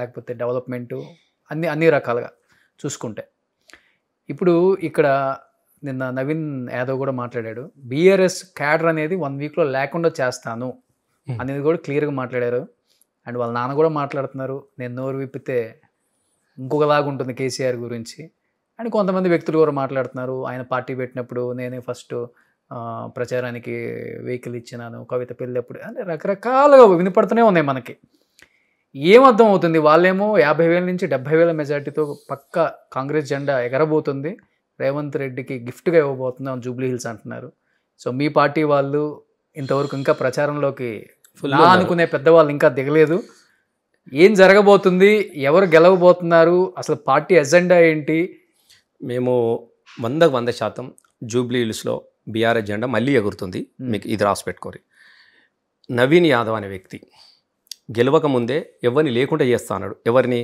నాయకులనే రేపు గెలిస్తే ప్రజలను ఉండనిస్తాడా బతకనిస్తాడా మీరు ఒకటి ఆలోచించండి 2 పాపం తమ్మునికి తెలియలేదు నవీన్కు నేను కూడా చిన్నప్పటి నుంచి నాకు నవీన్ తెలుసు త్రిశాలం అన్న తెలుసు నేను కూడా చాలా సందర్భాలలో వాళ్ళ ఇంటికాడ కూర్చున్నాము మాట్లాడినాము అన్న కూడా నా దగ్గరికి చాలాసార్లు వచ్చిండు ఇక్కడ కూడా వచ్చిండు ఆఫీస్ కూడా వచ్చిండు శ్రీశైలం అన్న అప్పుడు ఇప్పుడు కాదు అప్పుడు నేను ఏమంటున్నానంటే లేకుండా చేస్తా అనేది పిల్లగాడు ఏమనుకున్నాడంటే మమ్మల్ని లేకుండా కాదు ప్రజలు లేకుండా చేస్తారు అనే ఒక భావంతో బహుశా ఉల్టా అన్నట్టున్నాడు ఒక వారం రోజుల తర్వాత నవీన్ అనటం ప్రజలే లేకుండా చేస్తారు అది మనం కాదు గీ రౌడీజాలు గీ కొట్లాటలకు బీఆర్ఎస్ భయపడుతుందా తెలంగాణ రాష్ట్రం కోసము చావును ముద్దాడినటువంటి వ్యక్తులు చావుకి ఎదురెళ్ళిన వ్యక్తులు తెలంగాణ రాష్ట్రాన్ని సాధించుకున్న మస్తు మందిని చూసినాం గీ బెదిరింపులకు ఇలా ప్రజలు చాలా బాధపడతా ఉన్నారు గిట్లాంటి వారికి ఓటేస్తే గాలనే పట్టుకొని గట్లా అన్నాడు రేపు పొద్దుగాల మా పరిస్థితులు మనం బతకనిస్తాడా అన్నారు ఆయన నామినేషన్ వేసినప్పుడు చూడలేదా ఎట్లాంటి వాళ్ళు ఉన్నారో మొత్తం నువ్వు చూసినావు కదా మొత్తం అదే గబ్బర్ సింగ్ గబ్బర్ సింగ్ సినిమా ఏదో వస్తాయి కదా అందరు గుండా రౌడీలో సినిమా గురించి మీకే అంటే నేను చెప్తాను గబ్బర్ సింగ్ అనుకుంటా